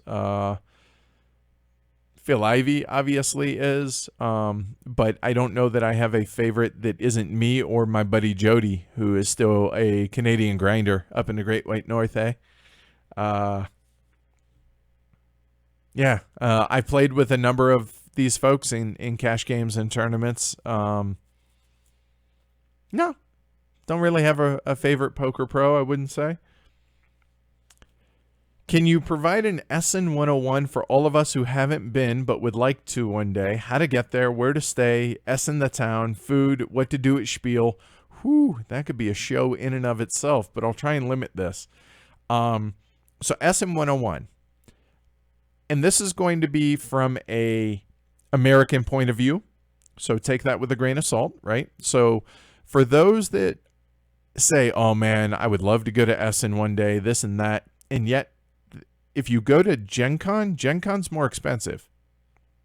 From Denver, it helps that we live in a hub city, meaning we have a major international airport. That helps. But from Denver, the reason we're flying to Amsterdam first is we found round-trip flights for $475. So the fact is, flights are not that expensive. So there's that. Tickets to Essen are really cheap, I hear. We get press passes, media passes, whatever. But even so, even if we didn't, I think it's like, what, 40 euros for the entire weekend? Something, maybe 50, 60, not more than that. And it never sells out. So there's that. Where to stay. So that can be expensive. If you stay at one of the close hotels, like right near the Messe, super expensive. Like I paid 500 and something euros last year, and I shared a room with 2 other people. So that's kind of crazy. However, this year we have a condo. Now it's about 20 minutes away, and thankfully we have some friends from the Netherlands that we're staying with that have cars, so we don't have to worry about transportation. But even so, you have the U-Bahn, which is the subway, and you have buses, you have all this other stuff. And for us, it's like 130 euros for 5 nights total per person for a condo. That's pretty awesome. So there's that. Let's see, what else? The food. Well, a lot of pork, German food, right? There are some very good restaurants I have done some research on around Essen that are not German. They're, whether it's like there's a really good sushi joint, there's a good Mongolian barbecue, apparently there's good Thai food and others. I haven't seen anything by way of good Mexican though. I don't know, but I'll probably be better off here. But Fitzpatrick's is popular for a decent meal. It's popular for a reason. It's a good bar. Yeah, there are a bunch of other places that I haven't experienced, because remember, I've only gone one time, and that was by myself, so I was pretty busy last year. So food-wise, the Schweinsachsel that I had was amazing. I'm a really big fan of that. Maybe once while I'm there, because it's a very heavy meal, but very good. So yeah, I would just say try and do some research beforehand for restaurants that you want to try, and go try them. There's a lot of little tiny restaurants up and down the main drag there in Essen that was really cool, that it's within walking distance of the Messe. What to do at Spiel. The biggest piece of advice that I can give everybody, regardless of anything, is enjoy what you are doing when you are doing it. It is entirely too easy to be caught up of the fear of missing out on doing X, Y, or Z. The other thing that I will stress is it is a trade fair. Okay, it is not a convention like Gen Con or BGG Con or anything like that. And what that means is you're there to buy games and to demo games. The other piece of advice that I would give is that if you go for a demo, it isn't expected that you will play the entire game. It is not a demo of a round or two. So if Arkwright, for instance, or a similar game, a 3-4 hour game, you're going to be demoing it for the whole thing. You're going to play that's just, you play the game. So there's that. So lots of demos go on. However, gaming all takes place at the hotels or condos or whatever, at the bars, restaurants all over town after the Messe closes at the end of the night. So people stay up all night playing games, get a few hours sleep, then go back to the trade fair the next day. I would also say that most people, 1 or 2 days is plenty to be able to visit Essen or Spiel, because most aren't going to be networking. They're not going to be, doing all this stuff. It's going to be impossible to see everything as well. You're going to miss out on some games. That's okay. But it's, 7-8 halls this year? It is massive. It is just ridiculously big. And Saturday, it is a sea of humanity in there, and it takes a lot longer to walk around than you anticipate. So maybe Thursday, Friday, or Sunday would be better days to visit if you only had one day. But yeah, the biggest thing is just enjoy what you're doing when you're doing it, and just enjoy the spectacle that is. And yeah, it's an amazing time. It really, really is. You get to meet designers, publishers, developers, artists. You get to meet all these amazing creators that do this. I mean, and there's also us media people there. Yeah, it's just, it was an awesome, overwhelming experience that I really recommend if this sounds like something that appeals to you. Also, there is a really, really good little steak sandwich that is outside in between, I think it's Hall 1 and Hall 2. I'm not quite positive that the hall numbers are right, but it's a little thing that you go outside to die for. Nuno and Paulo turned me on to it, so let's just keep that between us. Really good. I'll be eating that a whole lot while we're there for lunch each day. As far as the city of Essen, this was a dose of reality for me. When we were driving to a brewery where I had the Schweinsachsel, and I was like, wow, I really like the architecture because, you know, it had that kind of Bavarian feel to it. And the folks I was riding with were like, what? It's ugly here. And I'm like, huh? And they're like, yeah, this is all from the 50s and 60s. And I was like, and then it dawned on me where I was like, oh, right. All this got leveled in World War II. So it's all post-World War II buildings. So it doesn't have the culture and the history, building-wise, like architecture-wise, that other places around Europe and around Germany have. And I was that was kind of a dose of reality for me. Like I was like, oh wow, yeah. Like it dawned on me. Like I don't know, because I wasn't thinking about that at the time, and I was like, oh, okay, yeah, okay, that makes sense. But I still think it's pretty. But anyway.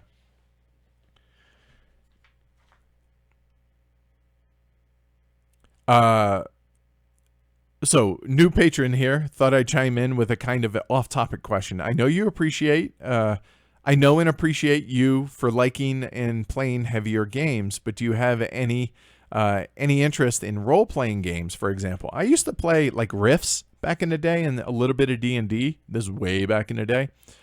Now, when you have guys like Ash and Sweater Mike in our group, I think it would be a lot of fun to play some role-playing games here and there. Just, you know, once in a blue moon type stuff. But is it something that really interests me more than that? No. Yeah, no, it really doesn't. But the fact that these guys would be so much fun to do this with, I think that would be a lot of fun. So there's that. Let's see. Okay. And Kat says it's 31 euros for the weekend for a weekend pass at Essen. I mean, that's crazy, right? That's stupid cheap. All right. Yeah, I think that's a really good idea. Rob says an Essen 101 might be worth doing as an in-depth standalone thing afterwards. And I think that's something that we would definitely enjoy doing. I think that's something that we might do when we get back. Oh, and Kat says there's a great tapas place right by the pub. Well, all right. I expect an email about that, Kat. I would like to try that. Ulrich says, the joys of Schweinsachsel. I'm sure I'm butchering it, but that's the closest. I feel like it sounds good, but I'm butchering it. Camille says, Edward, I've heard they have a quote-unquote board game square at Utrecht in the Netherlands. Did you guys plan to check it out? So for our... Oh, okay. So Mira is who is Dutch, is saying, yeah, there's 4 shops near each other. I'm not even going to try and pronounce that. Is that in Amsterdam? Where is that?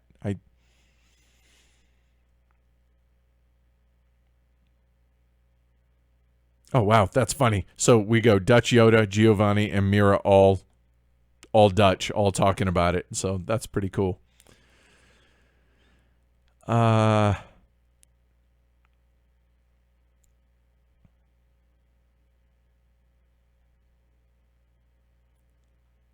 right. So let's see. I've been meaning to ask you for a while now, with Tulip Bubble and Container streaming, given your group's love of economic games, have you tried Planet Steam? It says, before I ran into 18xx games, it was my favorite economic simulation. I get that the paper-thin theme probably holds little appeal, but at only 3 plays, I've enjoyed the ride each time. And Planet Steam kind of has a special place in my heart, even though I don't own it anymore, and it's one that I would like to get back to the table. Here's why it has a special place, is we started out, so there are 2 groups with 2 gaming groups within our neighborhood. There's the Reunion Game Group, which is just across the, like a 3-minute drive from us, or a 15-20-minute walk. And then obviously the Heavy Cardboard Game Day. And the Heavy Cardboard Game Day didn't exist. It was just the Reunion group. And it was getting to the point to where that group was playing lighter games and was trending lighter as our tastes were trending heavier. And this is before Heavy Cardboard existed. And so we decided to supplement that game day with a Game of the Month thing that was going to take place here at our house. And Planet Steam was the first game that we decided on as Game of the Month. And from that Game of the Month came the podcast, as well as the Game of the Month idea, as well as our game group. So Planet Steam has definitely a special place in my heart. We played it, I think, 5 weeks in a row, enjoyed it, but kind of we're like, okay, we're ready to move on from it at that point, and I got rid of it, and I kind of regret that. So I would like to pick it back up and get it back to the table and do a review on it, and because I don't think we have. And I'm looking right now at our first 2 seasons, and I don't see it up there, so I don't think so. I don't think we ever did a review of Planet Steam, so that's one I definitely would like to get back to the table and review. Another patron asks, what games would I run to at Essen?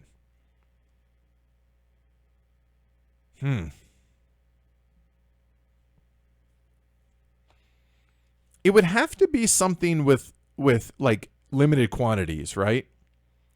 Because everything else, I'll get to it, right?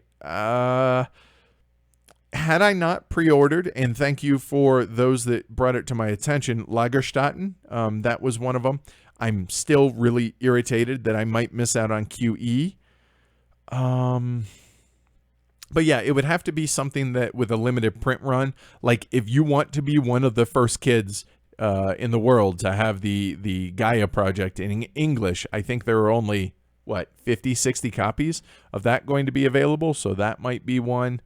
But as it is, not running to anything. It helps that we get in on Wednesday for Media Day, although I don't know if we're allowed to buy things on Wednesday or not, or pick up review copies.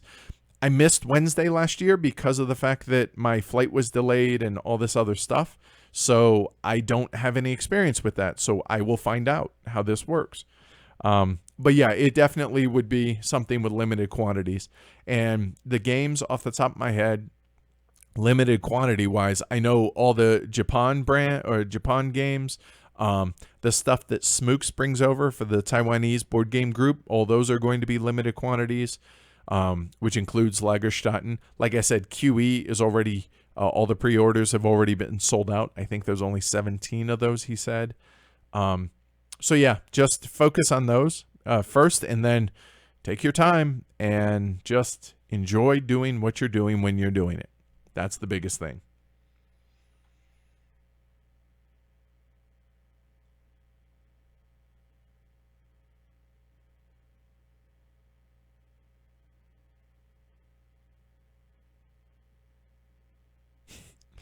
All right. Is it Wera or Vera? I'm not sure how you pronounce that in Polish, but hi, I'm from Poland. All right. Well, hello, I'm from Denver. Welcome. All right.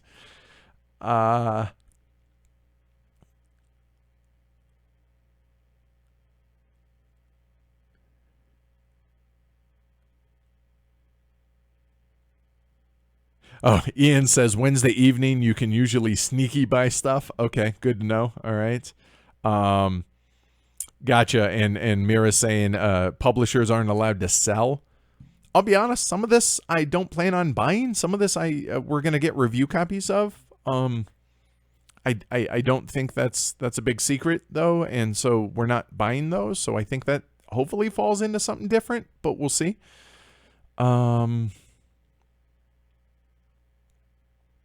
All right, so let's see. Oh, a couple other notes here while I three other things really.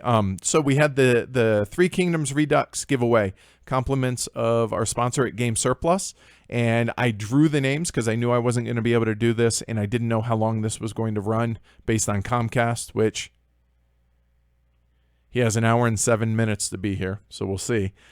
So I actually just randomized and drew a name at random, and congratulations to Justin J. You are the winner. The random.org spit out number 5. So yours the number that you're 5. So congrats. I will be emailing you later on today. Next thing that I wanted to bring up was, because I actually can get somewhat immediate feedback from you guys on this idea. Late night cardboard. So when we did the Essen preview show with Jim and Eric over on Punching Cardboard, Jim mentioned to me that, hey, we forgot to record the front end of the show, meaning he and Eric, before Eric had to skedaddle out of there. And I was like, oh, no big deal. Hey, why don't we just record the intro together? You know, the front end of the show is what we call it. And, 15 minutes, whatever. And then we'll release the same show on y'all's feed and on ours. And he's like, cool. All right. Easy enough. No problem. An hour later, we recorded, or it ended up being an hour-long front end of the show, which is crazy long and not expected. It just went that way. And when Jim was editing that, because he got the honor of editing that entire show, God bless him, and thanks for doing that, Jim. He messaged me and he's like, so I'm going through the front end of the show and this is really good. I really enjoyed this. I had a lot of fun with this. Is this something that you would be interested in maybe doing as a kind of a spin-off type thing, like a once a month show where it's Jim and I either talking about games we've been playing, completely unrelated to Heavy Cardboard, unrelated to Punching Cardboard, and then talk about maybe some topics that are hot in the board game hobby, and to make it a little bit more freeform and make it unscripted, and not that it's scripted, but we usually have our outline, just completely off the cuff and just two dudes talking about things and about hot button topics that are going on. Make it a little bit more not safe for work, hence the late night cardboard. It would be on its own feed, separate from Heavy Cardboard and Punching Cardboard, but we're chewing over the idea, and obviously with Jim, with Eric leaving Punching Cardboard due to family and work and real just life happening, I can relate. We kind of went through the same thing here with Tony. Tony's still around. You guys see him and hear from him on occasion. It's just life got in the way. We're considering doing this like a once a month thing, and only if there's interest in it, because it's something that both he and I think would be fun for us to do, and it wouldn't take away from either show, from anything, because it's an hour a month. I mean, it's just not much, but I think that would be something we would really enjoy. But I'm curious feedback from y'all, whether or not that's even something that y'all would be interested in. Like I said, it would be a separate entity, basically a spin-off show, kind of, but it would just be a once a month thing. So anyway, so there's that.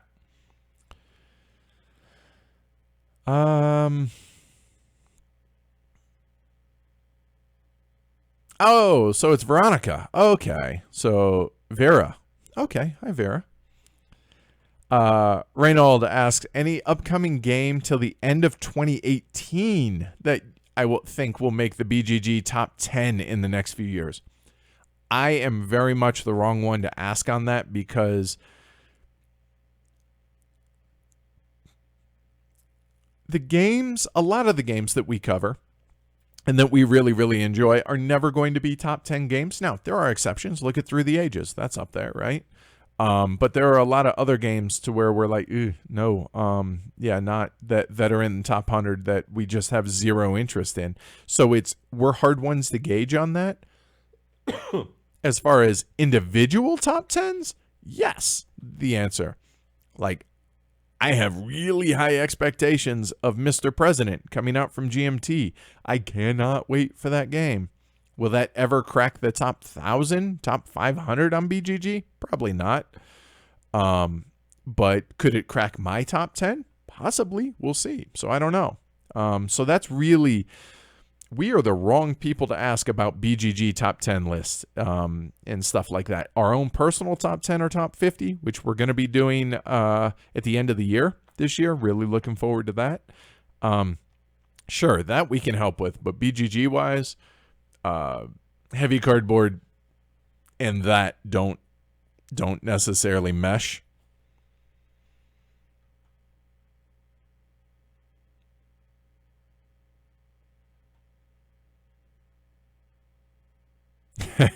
Apparently people are fans of the idea of late night cardboard. Nick Nelson says, my two favorite podcasts coming together. Yes, interested in that.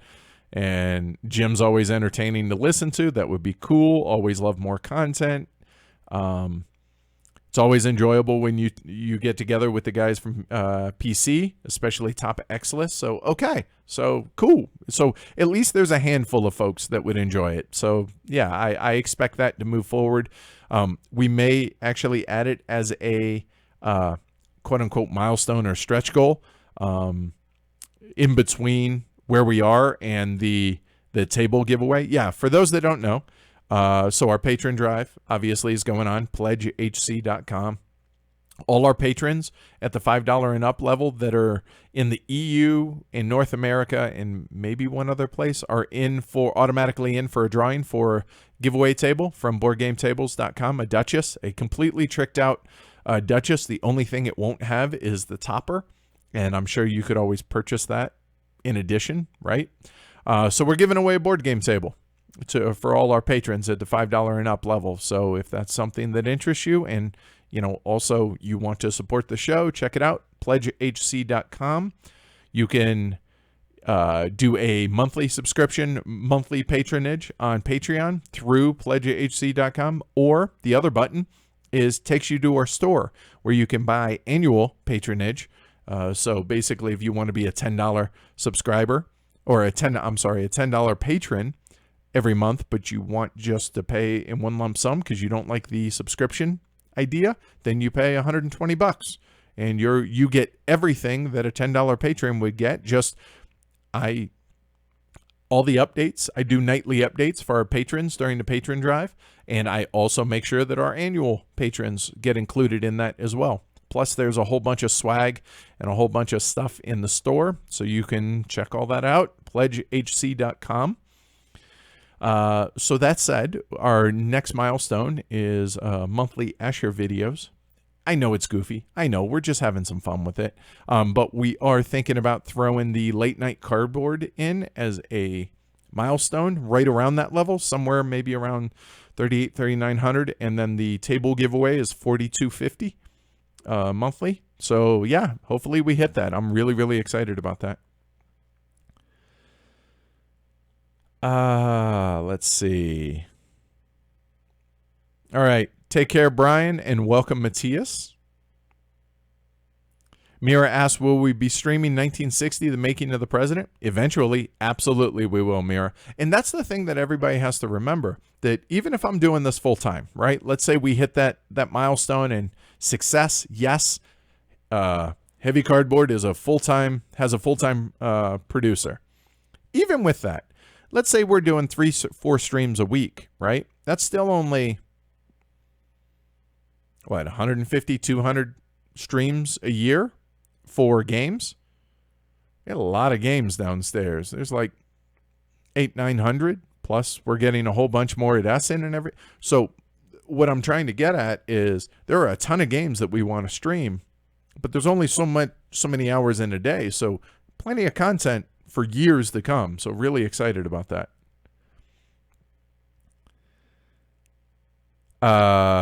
Vera, it is currently 11:02 a.m. on Wednesday here. And Rob, down in Australia, make sure you include me in the drawing. I have a U.S. shipping address. Will do. We're going to draw everybody, and if you just happen to fall outside that, then we'll draw another name.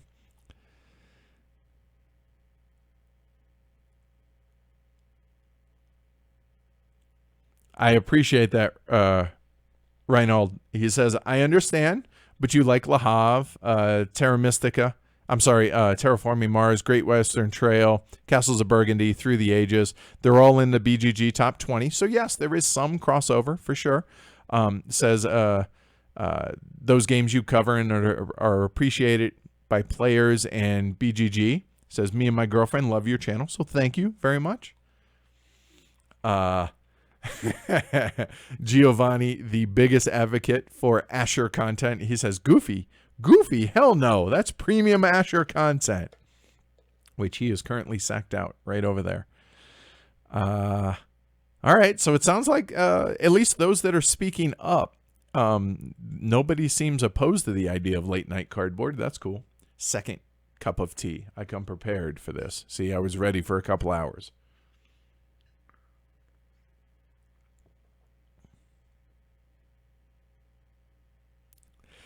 Tony Boydell. Welcome, Tony. He says, hey, Edward, remember that I owe you some prizes from HeavyCon 2017? Yes. I just remembered to pack my unpunched copy of 1830, the blue box one for you. So thank you, Tony. I'm very much looking forward to checking out Cousins War. And I'll be honest, Cousins War looks okay. It looks all right. But the one cup of tea, God, now I'm embarrassing myself. The game coming next year that you're putting out, I am really excited about. That's coming out from Matago and not you publishing that. Is that correct, Tony?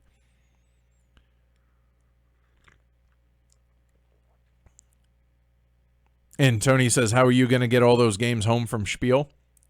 We have 4 big suitcases, and we have all 4 are going to be full going there. So we have our stuff, right? Our clothes, our equipment, all that stuff. That's one bag. We have one bag and part of 2 others that are full of t-shirts. We're bringing 160 t-shirts with us, hopefully going to sell them all. Then the other 2 bags are full of games that we're muling over there. Then on the way back, 3 of those are empty. So we have that. And if there's any room left or any games left over, we'll mail them home. Anything extra, so be it.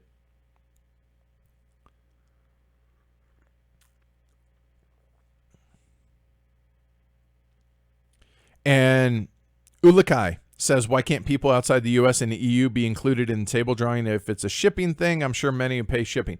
And I think that's it. And that very well might be the case. And I will, like I said, what the plan is we're going to draw across the board. All our patrons are going to be included in it. It would be free shipping to all those people, to the places mentioned. And then we could figure out how much shipping would be for the winner if they fall outside of that, and then let them determine. So let me clarify that. So I'm glad you actually mentioned that. So cool. Truth expose. Oh, this is a fun question. As a media creator or just media person, whatever, right? Do you feel pressured to get political? I feel like the topic of politics, political correctness is having a push. Is it just me not trying to cause controversy? No, none at all. If you guys, we have done a very, very good job of staying out of that, whether that's American politics, whether that's social issues. There is a time and a place for it, but for the most part, heavy cardboard just isn't the right forum for that stuff. So no, I feel zero pressure. Now, I will say that there are certain folks in the media that do push certain political aspects or agendas, or what's the right word here? Social issues. There you go. That's the right word. We don't feel the need to, because we're of the mind that when it comes to social issues, that basically, and I will try and be very safe for work in saying this, that we have a don't be a jerk policy, both at our game days, you're in our home, first and foremost, and second, no matter where we game, like wherever we go, if somebody is acting inappropriately towards anybody, I'm a 6'2", 210-pound Marine. I have zero problem speaking up and calling that out when I see it. That said, I don't care if you're white, black, blue, green, purple, have one leg, one eye, and it doesn't matter. Are you a jerk? If the answer is no, you are more than welcome to come game both with us and around us. It's that simple. However, that said, that's kind of what partially Late Night Cardboard's going to be about. That not be about. Let me rephrase that. That is going to be the forum in which we can,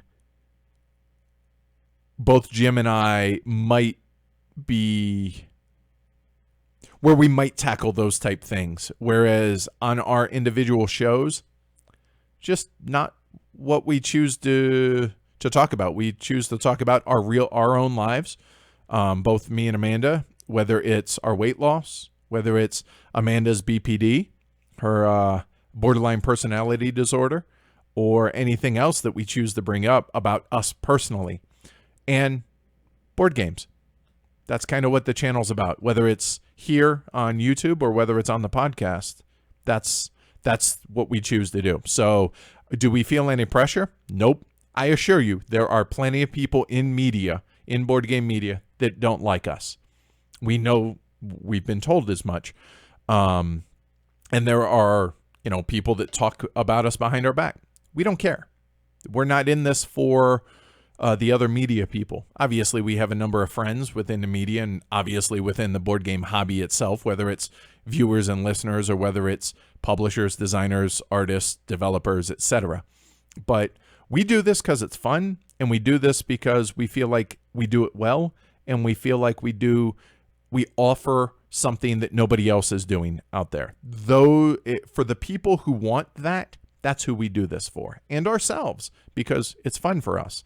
So because there are certain aspects of this hobby that do not feel we do it the way they want us to do it, or talk about it the way they want us to talk about it, do I feel pressure about that?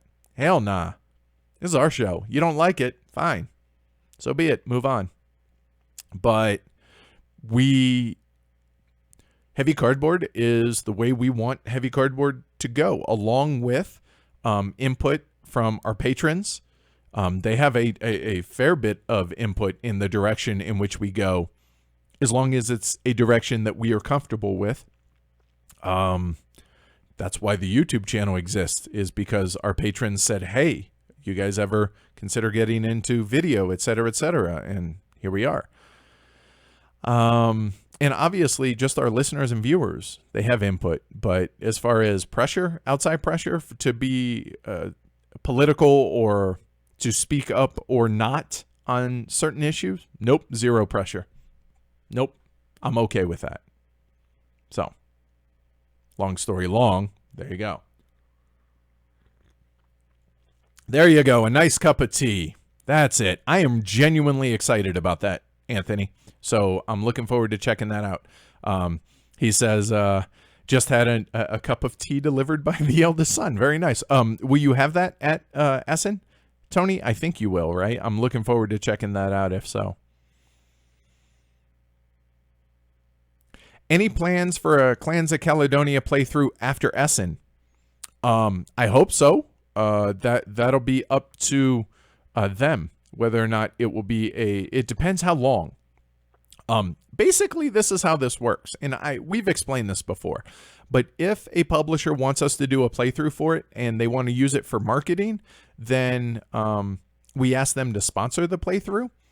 If it's after the fact, like Le Havre yesterday, Mayfair or Lookout Games, we're not asking them to sponsor it. It's an older game. We get that, right? So there's kind of that kind of line that if they're going to use it for marketing, we ask them to sponsor it. And that's why I ask our listeners and viewers to reach out to the publisher. If you guys want us to do a upcoming or new hot game, ask the publisher to touch base with us. We would like to. So yeah.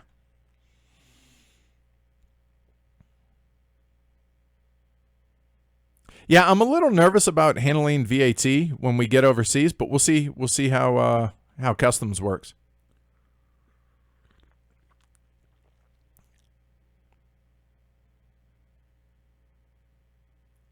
Matthias says, if a t-shirt is in your pledge level, is it possible to pick it up at Essen? Shoot, we hadn't even considered that. Maybe? Email me, Matthias, and we'll touch base on that. It's something that never even occurred to us until this moment. So yeah, just email me and we'll see what we can work out, okay?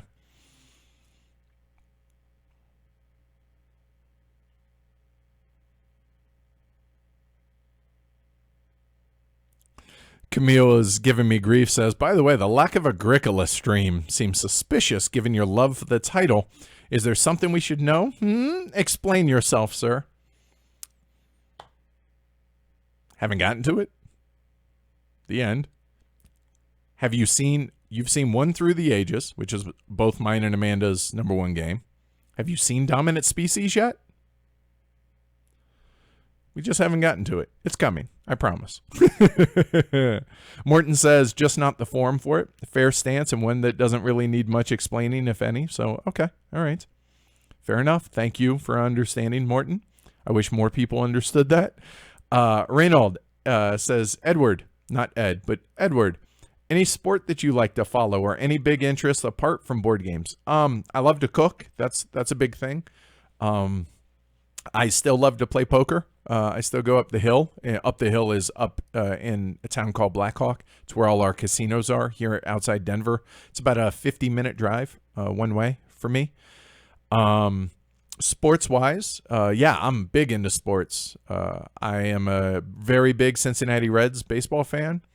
I am a very big Oregon Duck football and basketball fan, college. Both Amanda and I, well, and Amanda's included in all these teams. We actually have the same likes. Follow the Vancouver Canucks for hockey, Dallas Cowboys for football, along with the Broncos, but born and bred Cowboy fans, both Amanda and I. I grew up in Portland, Oregon, so we don't have any professional teams there outside the Portland Trail Blazers for basketball, and I'm on basketball.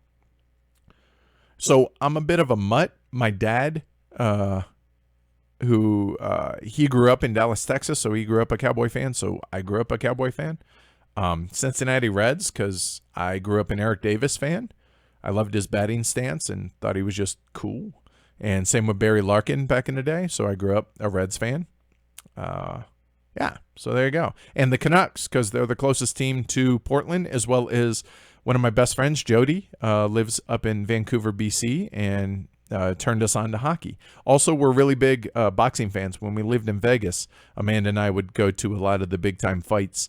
You could get $1,500 tickets for like $120 day of the fight a lot of times. So that was a lot of fun for both Amanda and I to go to. Got into UFC a little bit here or there, but yeah, we're both follow sports pretty well. But I'll be honest, since been doing the show more and more since May, sports have fallen off a bit. And plus, we cut the cord, meaning we don't have cable anymore. We have, Netflix and everything else. But yeah, I don't miss it a ton though, which is surprising to me.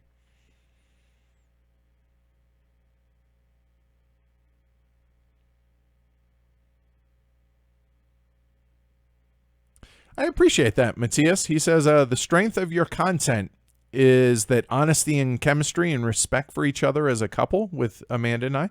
Appreciate that. Thank you. And obviously, whoever we bring in as a third chair on occasion, which that's a perfect example of listening to our patrons and just our listeners and viewers.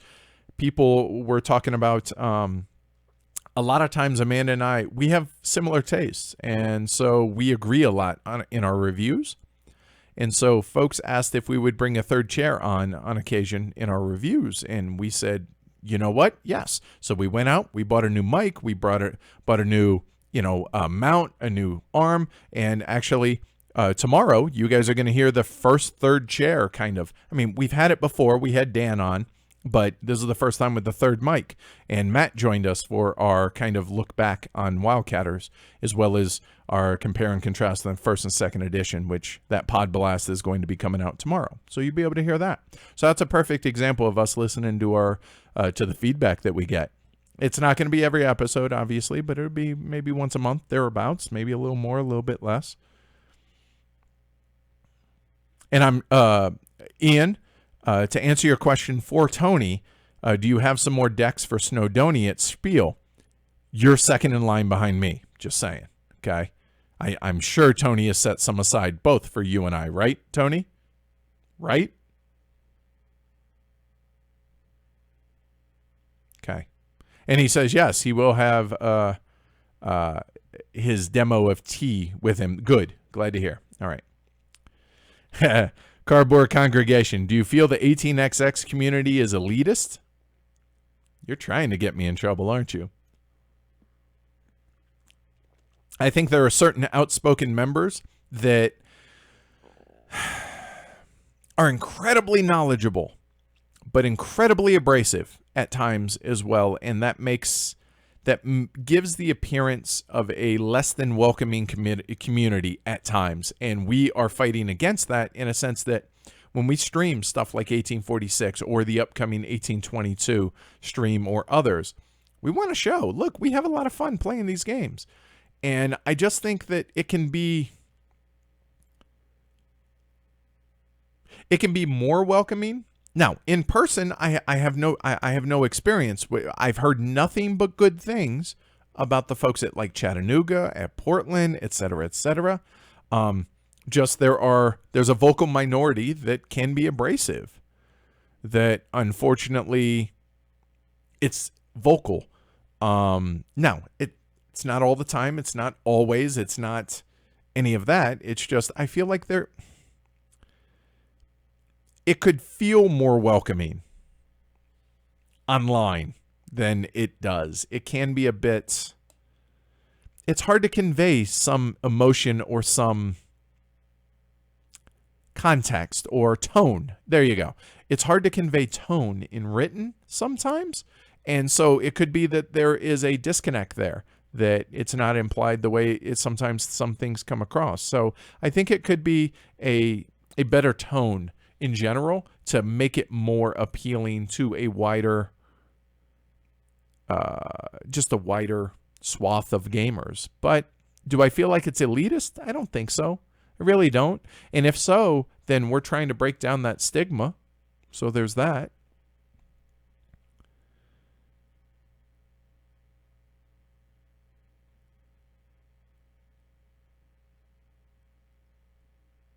Oh, I'm aware, Rob. I appreciate that. Thanks. And yeah, Kenny's bringing up the Portland Timbers, the MLS team. I'll be honest, because the MLS came about after I left Portland, and I kind of am a Rapids fan, so it's kind of nice to be able to root for a home team once in a while, because I never live where my teams are. So whenever my teams visit, I'm always the bad guy. Right? The Reds come to town, Rockies. Cowboys come to town, Broncos. So I kind of would like to be a Rapids fan because I don't really have a favorite there. And another thing, I would love to get like a favorite soccer team, like for whether it's a UEFA team or international. I don't have one, so I'm like this is kind of cool. I don't have a team, so I feel like that's a sport I could get into, or maybe cricket, and just pick a team. That'd be fun.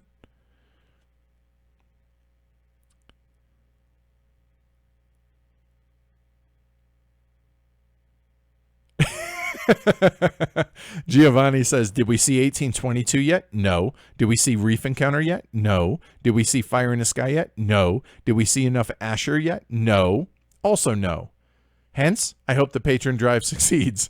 I appreciate that, Giovanni. You and me both. Ulrich says, I see an opportunity for a heavy cardboard cooking spinoff. It's funny you mentioned that, Ulrich. Or Ulrich, sorry. That actually was bandied about as a possible, like, one-off, like, series of cooking videos that, like, cooking for game day. But I was way too apprehensive about that because I was like, who's going to care? We have a list, I think it's 53 or 56 ideas for different top 6 lists that we could do. One of which is top 6 game day meals. And a lot of people are like, why would anybody care? And so, yeah, I was like, yeah, maybe we don't do that. But I would love to. I think that'd be a lot of fun. I mean, obviously that would be more edited, but I think that'd be a lot of fun. But I have no idea if that would even be a thing in interest.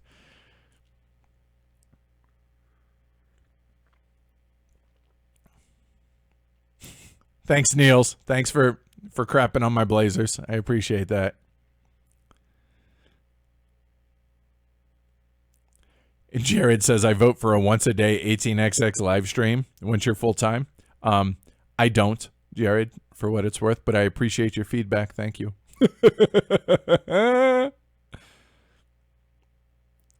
Ronald says, funny you mentioned UFC. I do. I'd love to see you on the Joe Rogan podcast. I would love to see me on the Joe Rogan podcast. There may be ulterior motives there. I'll be honest, but yeah, wow. The exposure from something like that would be crazy, right? That'd be cool. Ulakai says, have you considered creating split versions of your playthrough videos like Rado, teaching one linked playthrough in another shorter teach video? Yeah, 100%. In fact, we just released yesterday a split version of the Arkwright teaching video. It's like 59 minutes. I can't teach it faster, at least for a standalone, have to teach everything. So ideally, here is the long-term plan. I want 4 or 5 videos for every live stream that we make. So the first one is the whole kit and caboodle, right? It's the intro, it's the teach, it's the playthrough, it's the round table. So that's one video, the whole thing. Then we have a second video that's just the teach. Then a third video, or maybe a third and a fourth video. Like the third video is just the first couple rounds. The fourth video being to where it's the rest of it. And then the fifth video being just the round table, discussion that we do at the end. I would love to do that. That takes a lot of time to cut those up, download them, cut them up, and then upload them. So have to add the graphics, have to add this music and all this stuff. Amanda is going to teach me after Essen how to do this. And my goal is to do one of those a day so that if we have 70 playthroughs that need that, so within the span of the first, say, 3 months, can get all that done. I would love that. We just haven't had the time to do it. So yes, that is very much the plan to do that. I very much want to do that.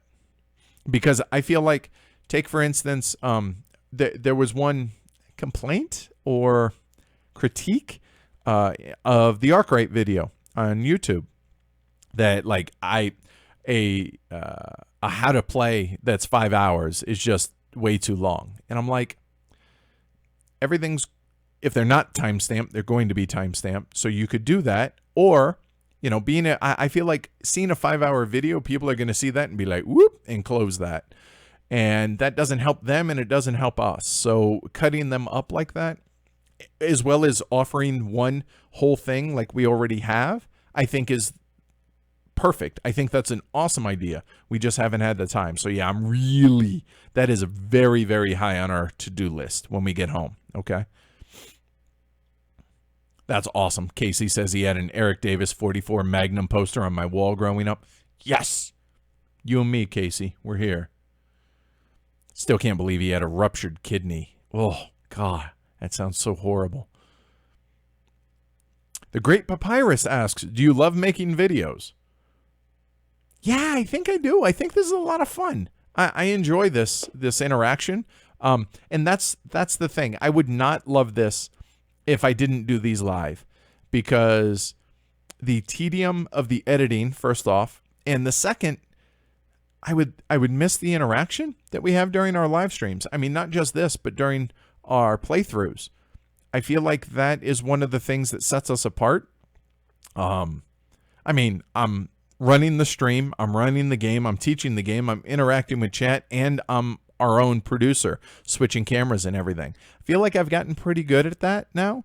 And I would miss that if we weren't doing this live. So this is a big deal to us. And yeah, I really do love doing this. I really do.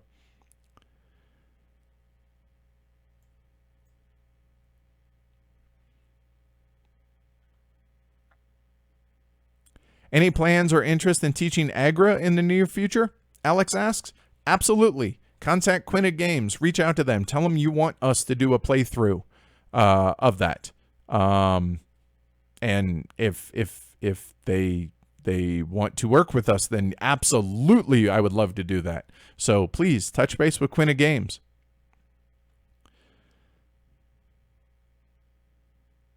Oh, I can't wait to see Leiden. I think it's nuts to me that I'm going to be in Leiden, Netherlands in 3 days. It's still so surreal to me. For a board game show. This is amazing. So thank you, everybody. This is really, really cool.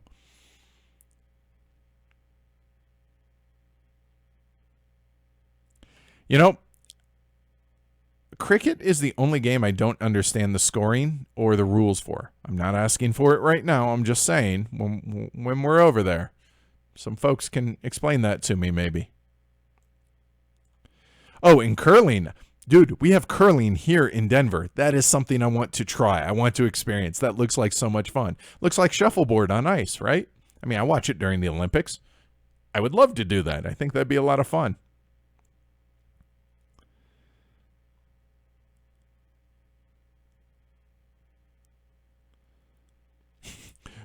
Ulrich says, hey, having food that doesn't mess up your games is important. There's only so far you can go with pretzels.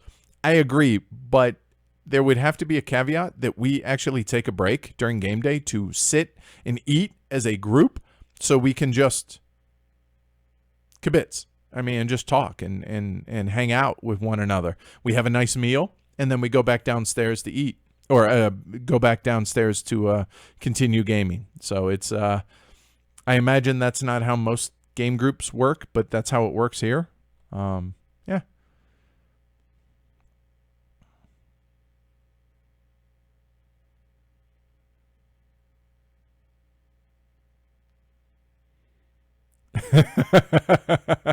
I appreciate that, Casey. Casey's run the numbers. He says the average patron contribution is $7 a month.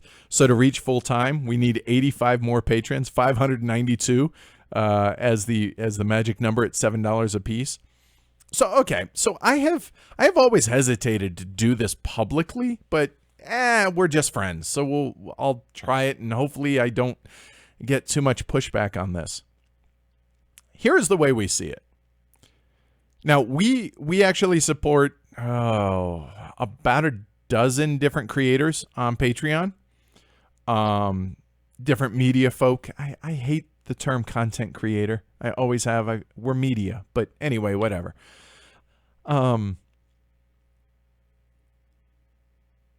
So here's my pitch, right?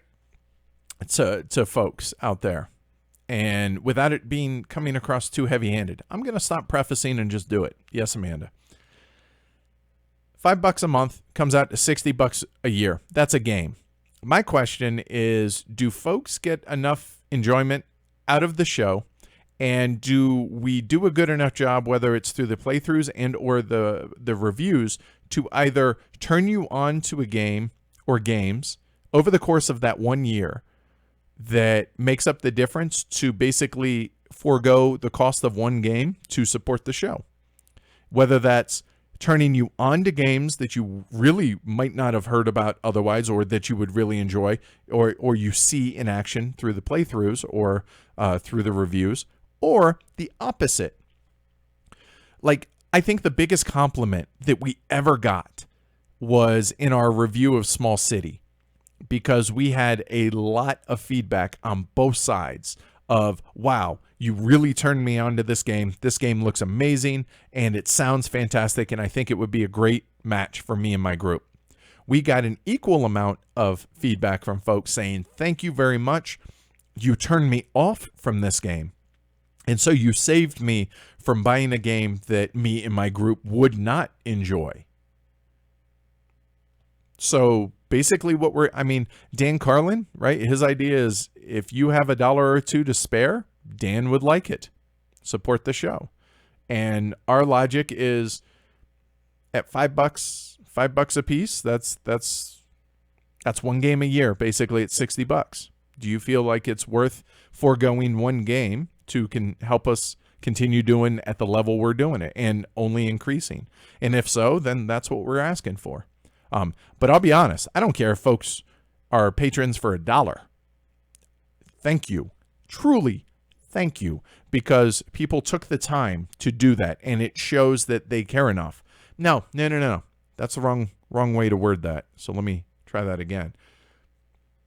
They took the time, and they choose to go that route. So I don't care if it's $1 or it's $125 a month. Thank you. I mean, that's the ultimate thing, because wow. And there are other ways to support the show. Spread the word about the show, right? Tell your friends, tell whoever, whatever. Just talk about it and wear swag, whatever. Show folks. And also the other way that you can help the show, in a way that a lot of people don't think about, is be cool to game with, right? Be a pleasure to game with. Especially playing the types of games that y'all and us enjoy playing. Because if you're enjoyable to game with, then it may bring more people into the heavier side of the hobby. More people on the heavier side of the hobby, the more people we all have to game with, and as another benefit, that more people will possibly find out about heavy cardboard. I mean, it's a win-win-win all the way around. So yeah, there you go. So there's that. Cool. So Rolf, designer of Wildcatters, says, going to Leiden, did someone already mention to eat herring met ujis? Herring with onion. He said, I know you like Schweins.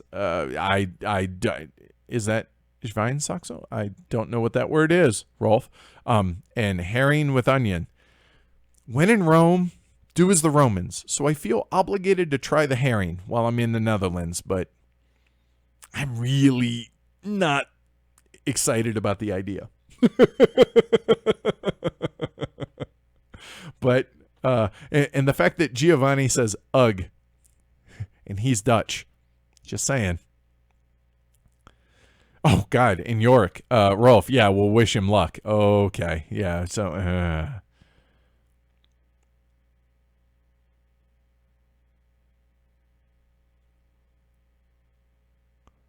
Yep, and Rob brings it up, or to put it another way, is it worth a cup of coffee or a beer a month?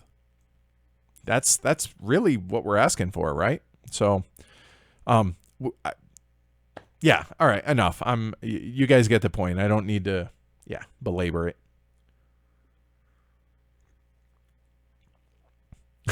Giovanni, I spend more on HC than food for my imaginary cats. All right, Kenny, take care.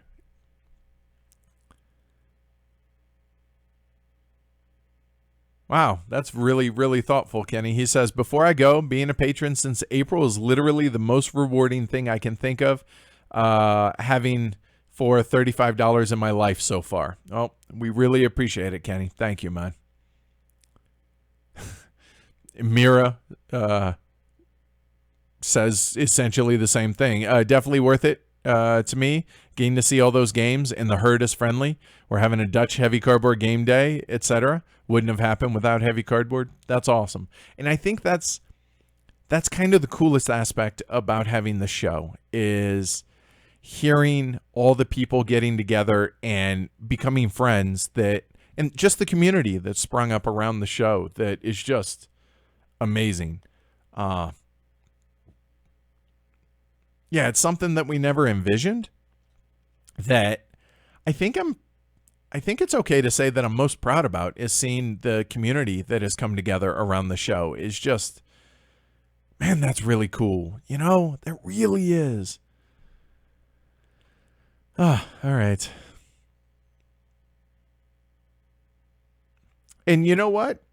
We appreciate that, Tiago. He says, I'd love to be a patron, but can't right now. No harm, no foul, no worries, because I really like what you guys are doing and really enjoy your videos and your podcast. So thank you. Getting back to the herring, Mira says we'll have our cameras ready. See, you're not encouraging me here. The Lum Doctor says also glory to Rome for you and Amanda for getting me to pull the trigger on Castles of Burgundy. Excuse me real quick.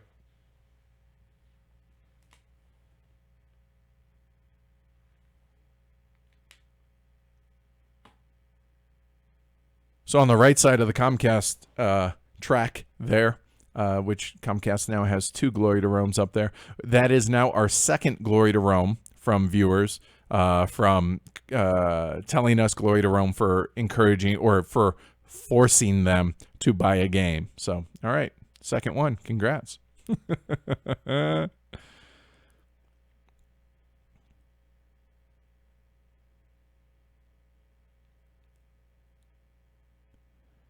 Let's see. Alex says, your show absolutely made a difference in my hobby life. It's great seeing you and Amanda having the same hobby. Wish my wife liked board gaming like I do. You know, I'm very fortunate. Amanda is very fortunate that we share a hobby. I mean, this is why we got into it to begin with, is when we moved to Denver, we weren't real outdoorsy folk. So we wanted something we could do together during winter, and board games is something that we learned that we both love and enjoy doing together. And not everybody is as fortunate as we are in that respect. So yeah, I very much know how grateful I am, and thank you for the kind words, Alex. Robert says I spend $7 each morning on my coffee. $7? Really, dude? Holy cow. He says I think I can afford the $10 a month on heavy cardboard. Thank you, Robert. $7. Get a coffee maker for the house. And I mean, by the pound, right? Grind your own. I mean, you could buy all that stuff. And like, wow, that's a lot of money for coffee each morning.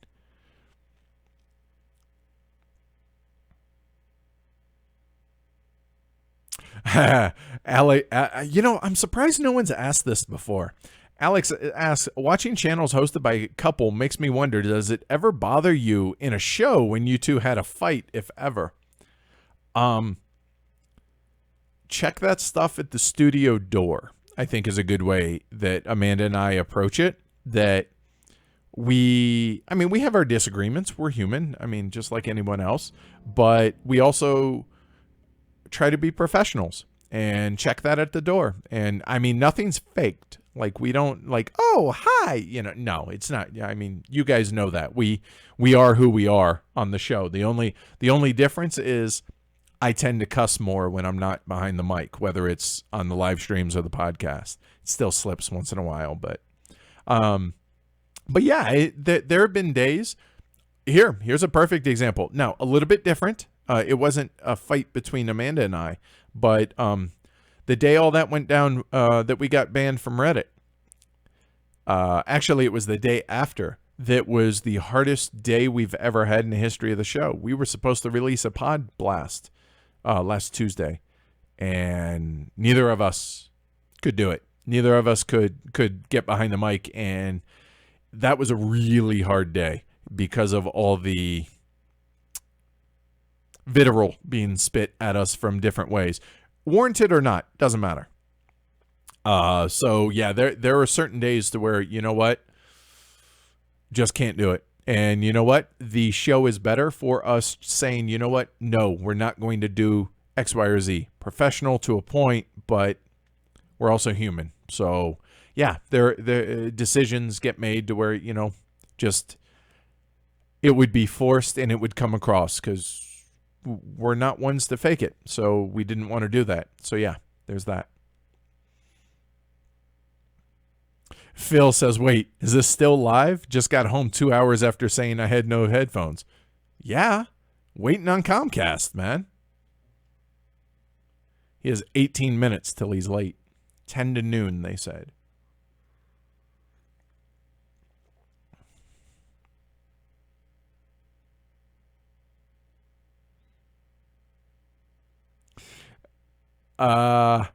Ronald, he laughed at our run through when we had our Austrian guest ignore our request to replay a move on the last turn to make extra points.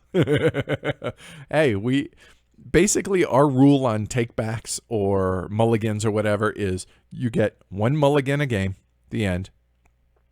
And it's not a mulligan if the game state hasn't changed since you took your turn. Like you do something you're like, and that before the next player started, you're like, hold on a second, boop, boop, boop, and redo it. As long as it doesn't, you don't AP over what you want to do instead, then we're fine with it, usually. All right, take care, Tiago. Hey, I'm Adam, just signed up as a patron. Cheers, Adam. Thank you. So when on Friday we were going to do the Wildcatter stream, right? And that's when Comcast went down. We have a hub set up for Hue, the light, that you can like send a if this then that message to, or an email and trigger the light or whatever. And we had the hub set up to a light that's up here to where it flashes green when we get a new patron and it flashes red when we screw up a rule in the game. Well, when the stream went down, we took the Hue out and we took the hub out because we were worried maybe that was interfering with it. Nope, coming to find out it wasn't. And because we've been doing live streams most every day since then, we haven't hooked it back up, or else I would have seen that. So thank you, Adam. So I'm sorry that the light is off and it's not working right yet, but it will be when we come back from Essen. So that'll just be a permanent thing so that the mods in here, whether it's, Bev, Rob, Jared, Matthew, any of them, or Amanda if she's not in the stream, they can send a message to an email address to turn that light red. And that's my cue of, oh, hey, look at chat because you're screwing up a rule. And then I'll look and, oh, hey, we'll fix that. And then it flashes green. We can make a big to-do that we got a new patron. So it's kind of a fun little perk, right? Kind of cool little whatever you want to call it. So that was cool.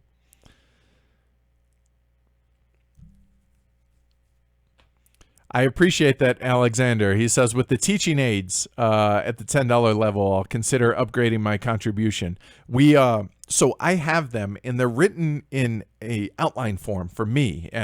Because I originally made the teaching aids just for me. There was no intent on putting these out there. And then a lot of people in the survey that we sent said we would love those. And I was like, wow, I had no idea. Okay. So the way they're formatted right now just looks ugly and not nice. They're for me to use on the stream. And so we have one of the patrons, Jeff, who is going to format them. He's going to work on that and try and have a set format with like make them pretty basically and make them consistent. And so after we get back from Essen, he'll have a couple of them done, and we're going to release those just out there just to show folks like this is what we're talking about. So that's one of the reasons we extended the patron drive after Essen. Plus we had a huge bump after Gen Con, and we were hoping for maybe the same after Essen. So yeah, so definitely appreciate that, man. Thank you.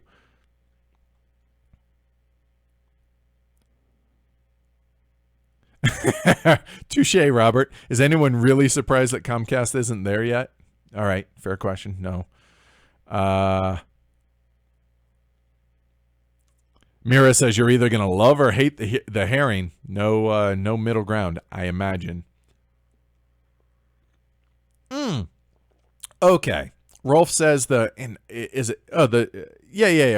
ate at the old brewery. It probably will be doing this year. No, probably. I have not stopped thinking about the Schweinsachsel since I ate it last year, and I will only eat it there because it was amazing there. So this brewery that Rolf took us to, they're allowed to have dogs in the brewery, in the restaurant. I thought that was cool. It's just not allowed here in the States. So that was pretty weird and cool to see. So yeah.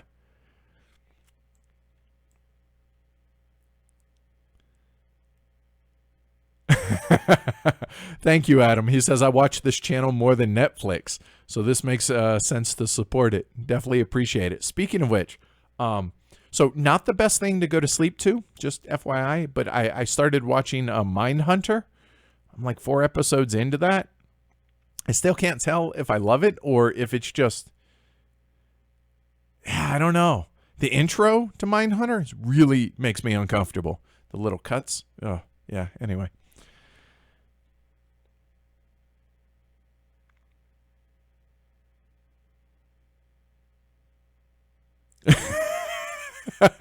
Sean says, wait, there's Glory to Rome for viewers? Damn. Lisboa and Infamous Traffic, The Climbers, probably many more to come, too.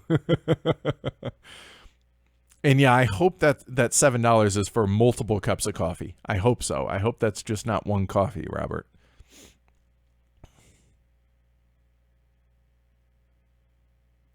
It's a lot of coffee. Yep, and Robert, who he was in the first stream in Container, he says, I'll second what Edward says, that what you see on the show is really who they are. Yep, this is us. I just try not to cuss as much on the show. That's it.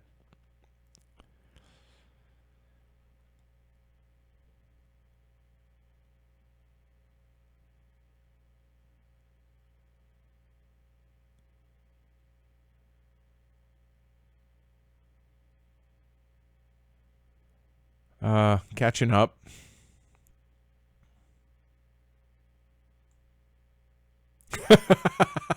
Robert says, nope, it's a foo-foo drink from Starbucks with a banana and protein powder added. Hey, if it works for you and you can afford it, knock yourself out, right? And you enjoy it, who cares? Life's too short. There you go, Rob.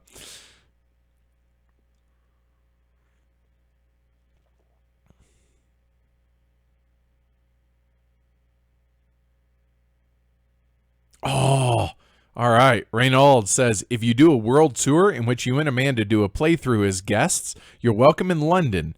I'm French and my girlfriend is Italian. So on top of good heavy gaming, you'll have good food. Think about it.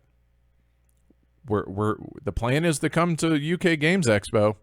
Just saying, if we take an extra day or two, we could make that happen.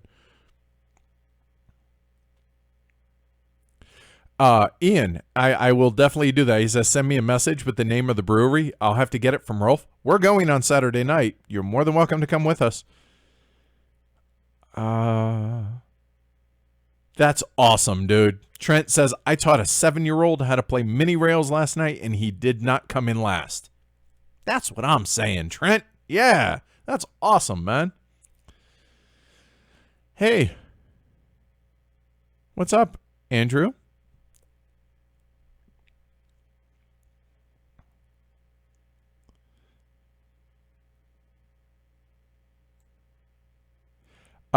Andrew asks if we've had any follow-up plays for 4X since the 6-player learning game.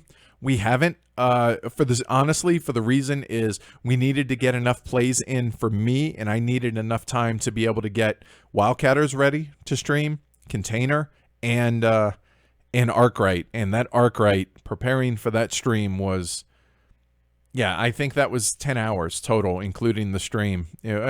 Almost 12 hours preparing the teach, getting the game set up, getting the camera set up, and all that. So no, we haven't had anything other than that. When we come back from Essen, though, that's absolutely going to happen. Really, really want to play more 4X.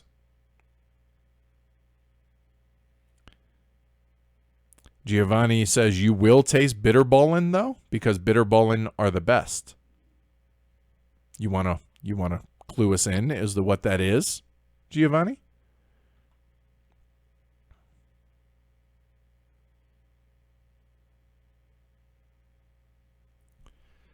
Rolf says, on Saturday, I'm going to be playing Scythe with 7. What's your thought about Scythe?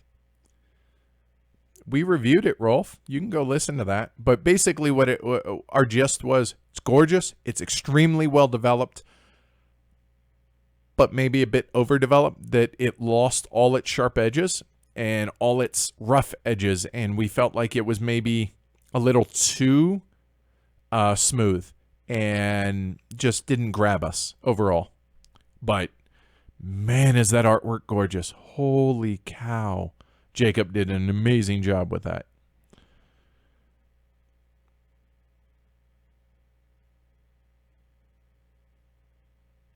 Oh, Mira says she started watching Mindhunter as well. Definitely see how the FBI started profiling. I find that fascinating. Amanda does too. But yeah, that's some dark stuff, man.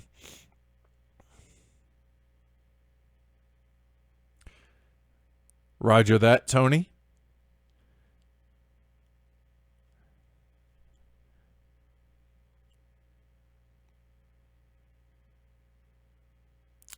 Oh, that's kind of an interesting idea. But here's the problem with that, Lom Doctor. He says, I think games should come with a complexity rating too, instead of the toy safety age rating. Agree, Edward? I understand, and I like I like it in concept, but in actual, it wouldn't be functional. It wouldn't work. And the reason for that is there would have to be a universal agreement on weight and complexity, and I feel like that is way too subjective. That is way too hard, because in every one of our full reviews, we break down a weight rating, or we give a game a weight based on 5 criteria, which are the complexity of the rules, right? The amount of planning involved, the lack of randomness, the game length, and how long it takes to get it. There are plenty of people out there that disagree that game length should come into play, or that the complexity of the rules shouldn't come into play. Also, it all comes down to context. If you've been playing Arkwright, a midweight game is going to feel a lot lighter to you than it would be to somebody that's used to playing only gateway games. So that would be really hard to do, and I don't know that that would help. I like it in concept, but in actual usage, I don't see it working. But I like the idea, at least.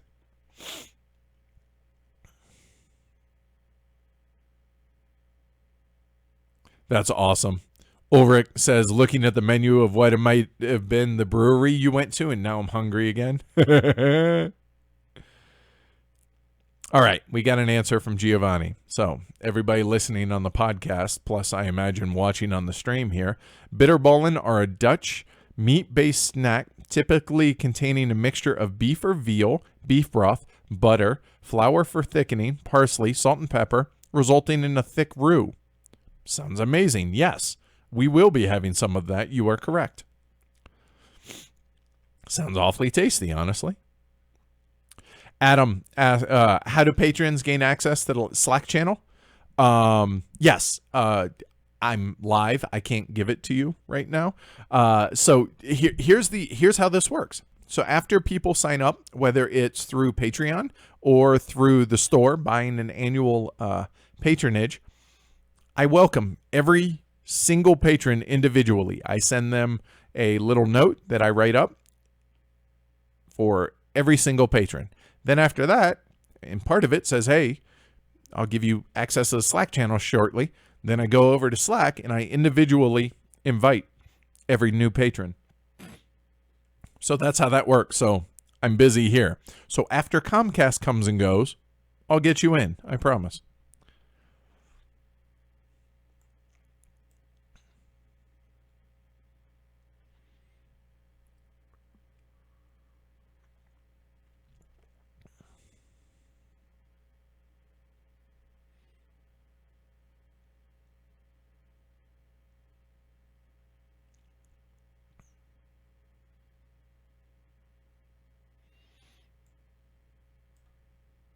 Oh, okay. So apparently there are a couple of companies that do a complexity rating, which, yeah, I guess so. I mean, like GMT does it, right?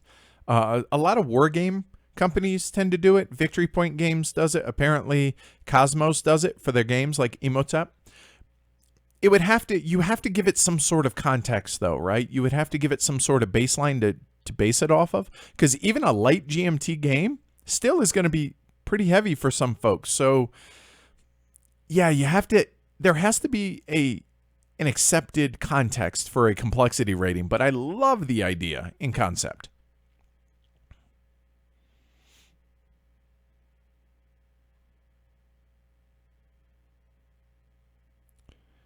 Wow, I'm caught up again.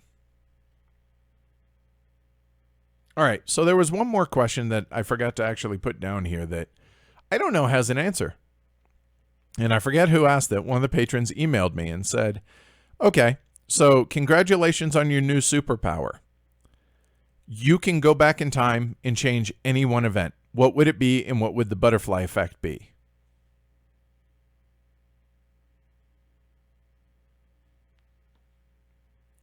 How could you even... I mean, okay, to circle back on what we were talking about an hour or two ago about Genghis Khan killing 55, 60 million people, right? The Mongols did. Do we change that? Impossible to tell what happens from that. Do we go back and prevent Hitler from being born? Okay, so let me look at it from a personal standpoint. If that were to happen, how does that change the landscape of the entire world? Right? Or just looking at it completely superficially from my standpoint. If Hitler was never born, do my great-grandparents not immigrate from Germany to come to the States? Do they never meet? Am I never born?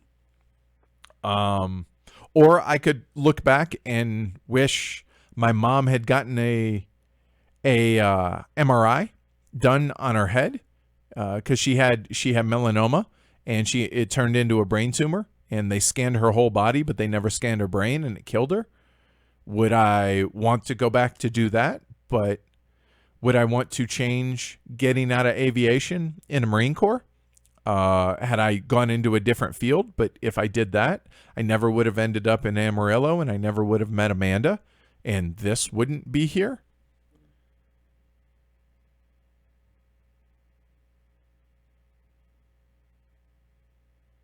You want to go religious? What if Judas never betrayed Jesus? I mean, what event would you... It's impossible to tell, right? Like, I mean, you can go deep on this stuff. And I'm like, I mean, literally, the butterfly effect, right? Like, if you change one little tiny thing in history, how does that affect the rest of the world? I have no idea. So I think my answer is I wouldn't change anything, because it's gotten us to where we are here, and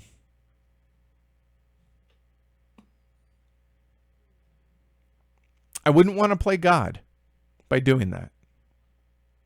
I wouldn't want to be responsible for the repercussions of, okay, yeah, you save X, Y, and Z, or you make this horrible thing not happen.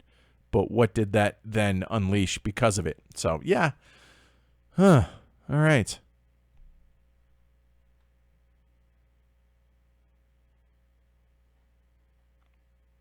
And to be honest with you, the questions keep coming. I feel obligated to answer them.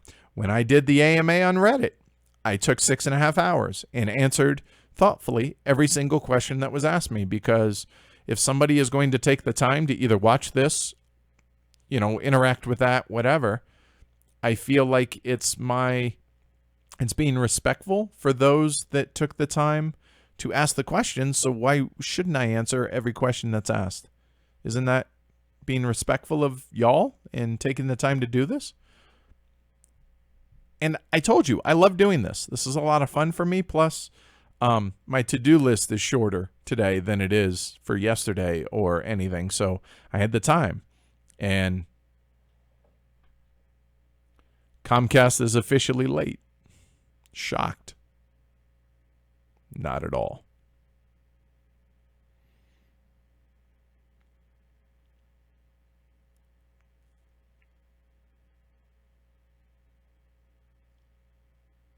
Ooh, interesting. Alexander, I'm curious, your name and the fact that you bring up Russia. Are you Russian? Or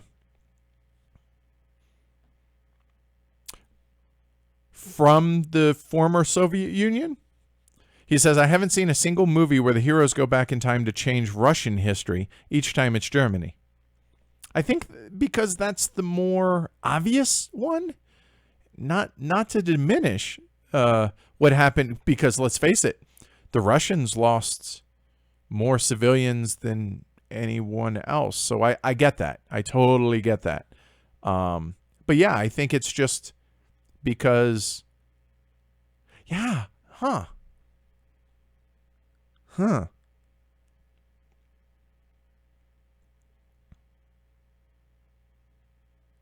And Tony says, certainly my Polish airman grandfather never moves to Scotland and meets my grandmother, so that would be the end of me. And see, exactly. So man, I spent a lot of time yesterday when I was driving to meet Amanda to go clothes shopping for new clothes for the first time in a year and a half, thinking about this question. And I was like, I don't have an answer for that question.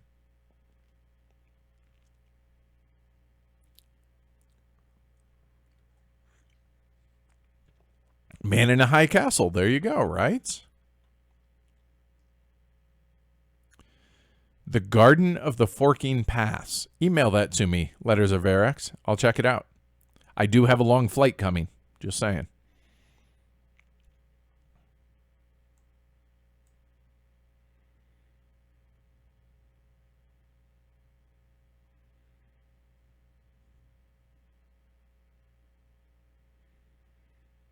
He just cannot stop.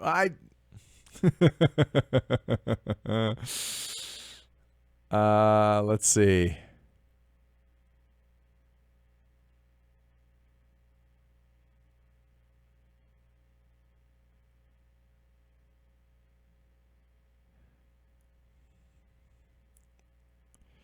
Will you review Archipelago? It's Phryne, right? It's Phryne, I think. That's what you told me how to pronounce that during the stream. I think it's Phryne. Will you review Archipelago? So I had heard a lot of things that were negative about the game, but then I heard a lot of positives. And actually, we have a patron that lives on the other side of the mountains on the western slope, whose his dad came and visited. He gave him Archipelago to drop off at the house so we could play it and check it out to be able to review it. So long story short, yes, we will. And thank you, Randall, for being willing to do that. That was very cool of you. Thank you. Okay. So Alexander, I assume, yes, the indeed is, yes, you're Russian. And I think that's really, yeah. Is it because Hitler was such a massive... Well, the funny thing, like I was gonna say, is it like cult of personality, like such a huge, horrible person? But it's not like Stalin was not amazing, or you know what I'm trying to say, right? So yeah, I wonder why that is. I do wonder why that is.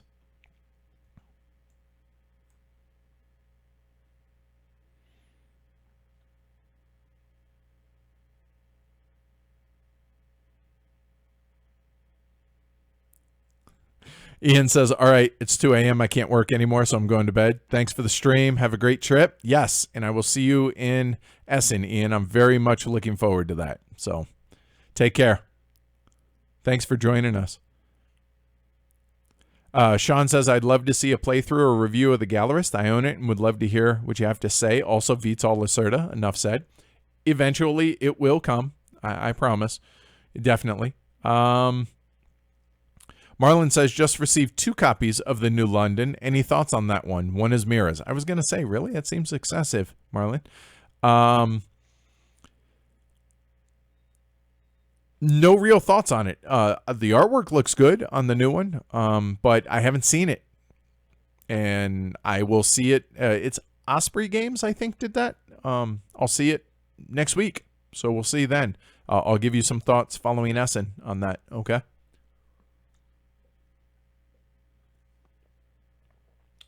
All right, I'm out of tea. So I paced it well, right? But I'm out of tea, guys. So yeah. That's it. I'm out of questions. So, yeah, Mira says we should place our bets. When will Comcast arrive?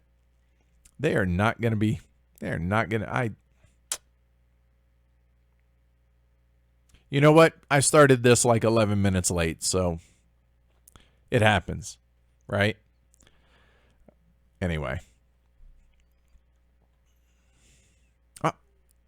Oh, cool. All right. Space Biff has a preview of Cole Worley's Root. Oh, nice. Space Biff, in my opinion, has the best written reviews, period, on BGG. He is my, if I'm looking for a very well, he writes like I wish I could. I'm very impressed with his writing.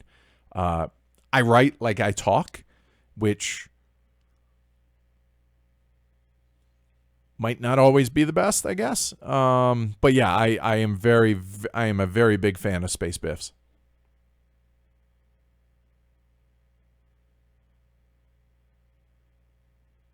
All right.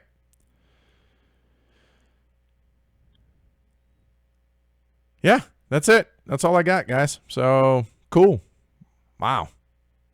2 hours or 3 hours. Whew. Just preparing the vocal cords for Essen, I guess, right? So, all right. That's it, guys. I appreciate everybody. Hopefully I made your Wednesday a little bit better. Y'all made my Wednesday considerably better. Asher, come here, buddy. No, he took off. Sorry, I tried. All right, guys. So thanks a lot for joining me. Don't forget, tomorrow night, Amanda and I are going to do a mystery 2-player live stream. In other words, we haven't decided what that is, and we needed something to be able to put on the weekly look ahead. There you go. Told you. I'm honest. So, yeah. So join us tomorrow night. That will be our final live thing until either Halloween or All Saints Day, November. After that, or in between, it's going to be daily diaries as long as the internet is okay for where we're at. Tomorrow morning, sorry, will also be on the podcast. Will be the look back at Wildcatters and has it stood the test of time. Granted, it's 4 years. I get that, but Asher, come here, bud. Nope, he's not coming. All right, guys, I'm out of here. I'm going to go rest and, send some more emails and get Adam invited into Slack and wait for Comcast, apparently. So, all right. Thanks, everybody. Hi, Amanda. I see you. All right. Take care, everybody. Really enjoyed it. And thanks for hanging out. This was fun. All right. Take care, y'all. Bye.